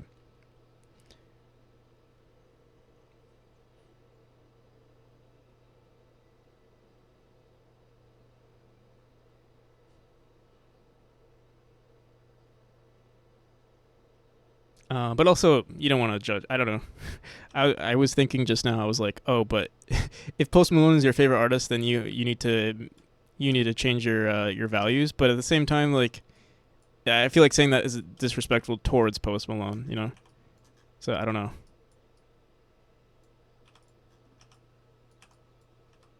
Honestly, honestly, Military, it's pretty cringe to judge someone based on their music tastes. I gotta say.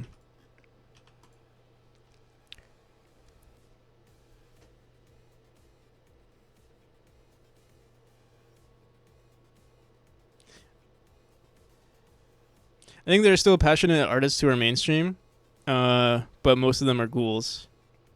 Yeah. Are you saying you're judging me? Yeah, because I'm already. I feel like you would be the type to judge someone on their music. So I'm judging you. I'm judging the judger. The judge.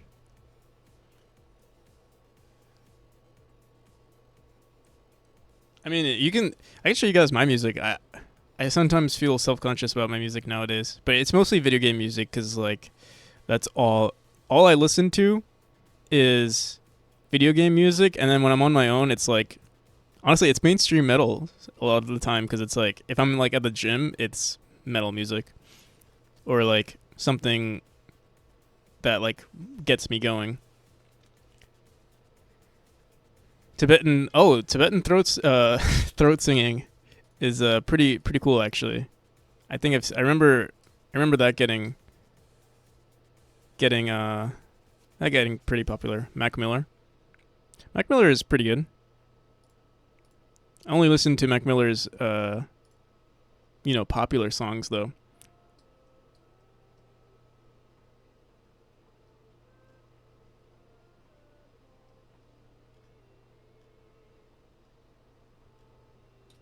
You guys heard of the Blaze? They're pretty cool too.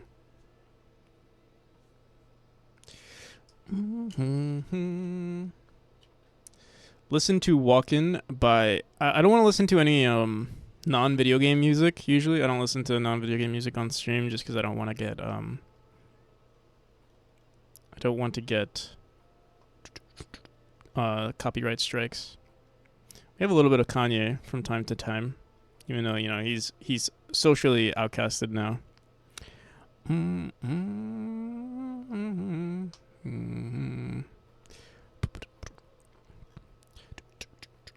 But yeah, I think Kanye's just sick. See you later. Peace. Hook you up with Mac Miller Goads? Yeah, definitely. Send them over. See ya, Ace. Or Ice. Peace. Okay. We finished that room. That's what I said I wanted to finish today. It was a pretty simple room. We only did we did 3 rooms. We edited 3 rooms and then we made 1 room. It was pretty distracting. I think what I'm going to do is definitely do some more stuff off stream. I think, yeah. I don't know if it's because, I don't know what it is. I want to say it's because my, link me your Spotify profile. My playlist, I don't really post anything publicly, but, this is my playlist. What is it called? What do I call it? Playlist. Of course. It's the video game playlist. My bot. Oh, there it is. But yeah, we'll call it there.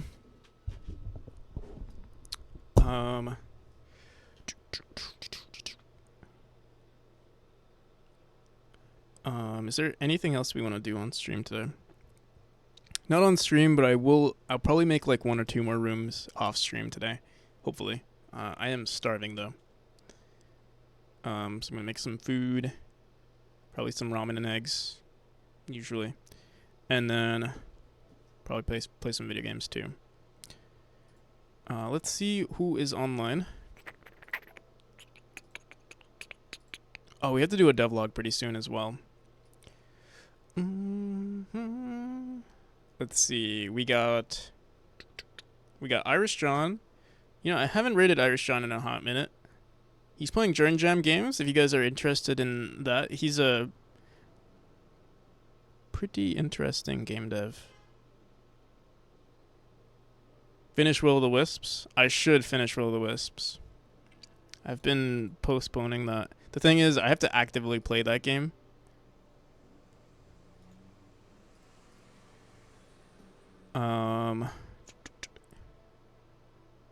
Yeah, I usually like going for smaller devs, but I also haven't rated Irish John in a hot minute, and he's not popping off as much as he usually does. So it's the perfect opportunity. I have to actively play it, and it's difficult because I don't know. Sometimes I like to watch Netflix or something on the side, and I feel like Will o' the Wisp is the perfect game to stream. But the thing is, while I'm streaming, I want to work, so it's it's never perfect. But we'll see. In the next few days, maybe I'll play it again. But yeah, thanks for watching, everyone. If you'd like to wishlist Memory, I'd greatly appreciate it. Find the link here. There's also the demo, of course, on that page as well. I'll see you, Half Moon. Tomer. I'll see you, Tomer. See you, Noob. See you, Hugo. And we'll be back probably tomorrow. I don't want to... It's coincidentally my bot loves to post it right after I already asked for the wish list, but thank you. Carrion, thank you again for the Prime. And here, how the hell do I raid Irish John? There we go. Okay. Oh, and thanks again for the subs, or the not the subs, the bits. Dex for the 420 as usual. All right, bye guys.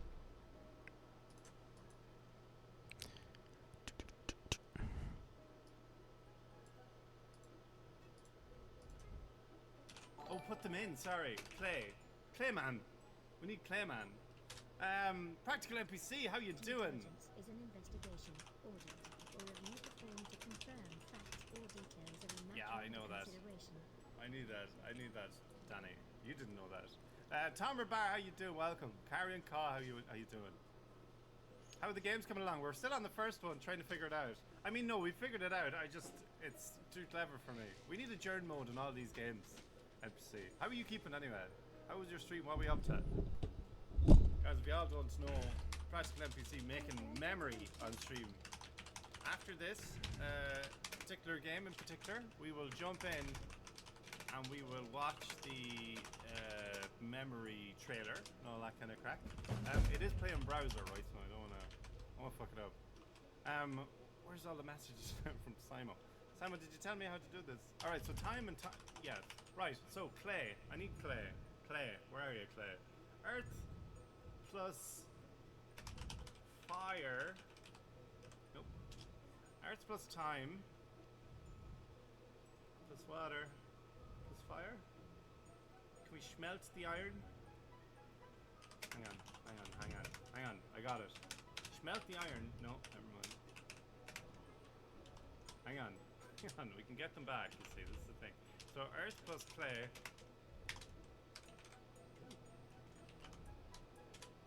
What did earth plus water do? Nothing, right? You need the dingalam with confabulating famulite. Something like that. Iron plus fire. No, I feel like you know the bit in with Tom Hanks. If you want to share anything, Practical NPC, by all means, please do. Like clips or screenshots, anything you want at all. By all means, go ham. Iron plus time doesn't do anything. Iron plus tools. Oh, we get the blade again, so we can use the blades on the earth to dig up clay. No, don't do that either. What if we burn the earth? No, we can't do that either. Carrion, thank you very much for the follow. For anybody new coming in, we're playing games now from the Journey Jam, which we hosted there. I said earth and seed, and then you use time, and then you use okay, but enjoy the game as much as you can. Others of chat will know how to do more stuff. True. More earth. Try watering the beach. I feel like you're trolling. Good one, Lynx. It's Lynx's fault now that I lost this one. Want to see you struggle with these games? I really am struggling with this one. Okay, right. I'm gonna put fire in there. I need something to help see at night. Right. So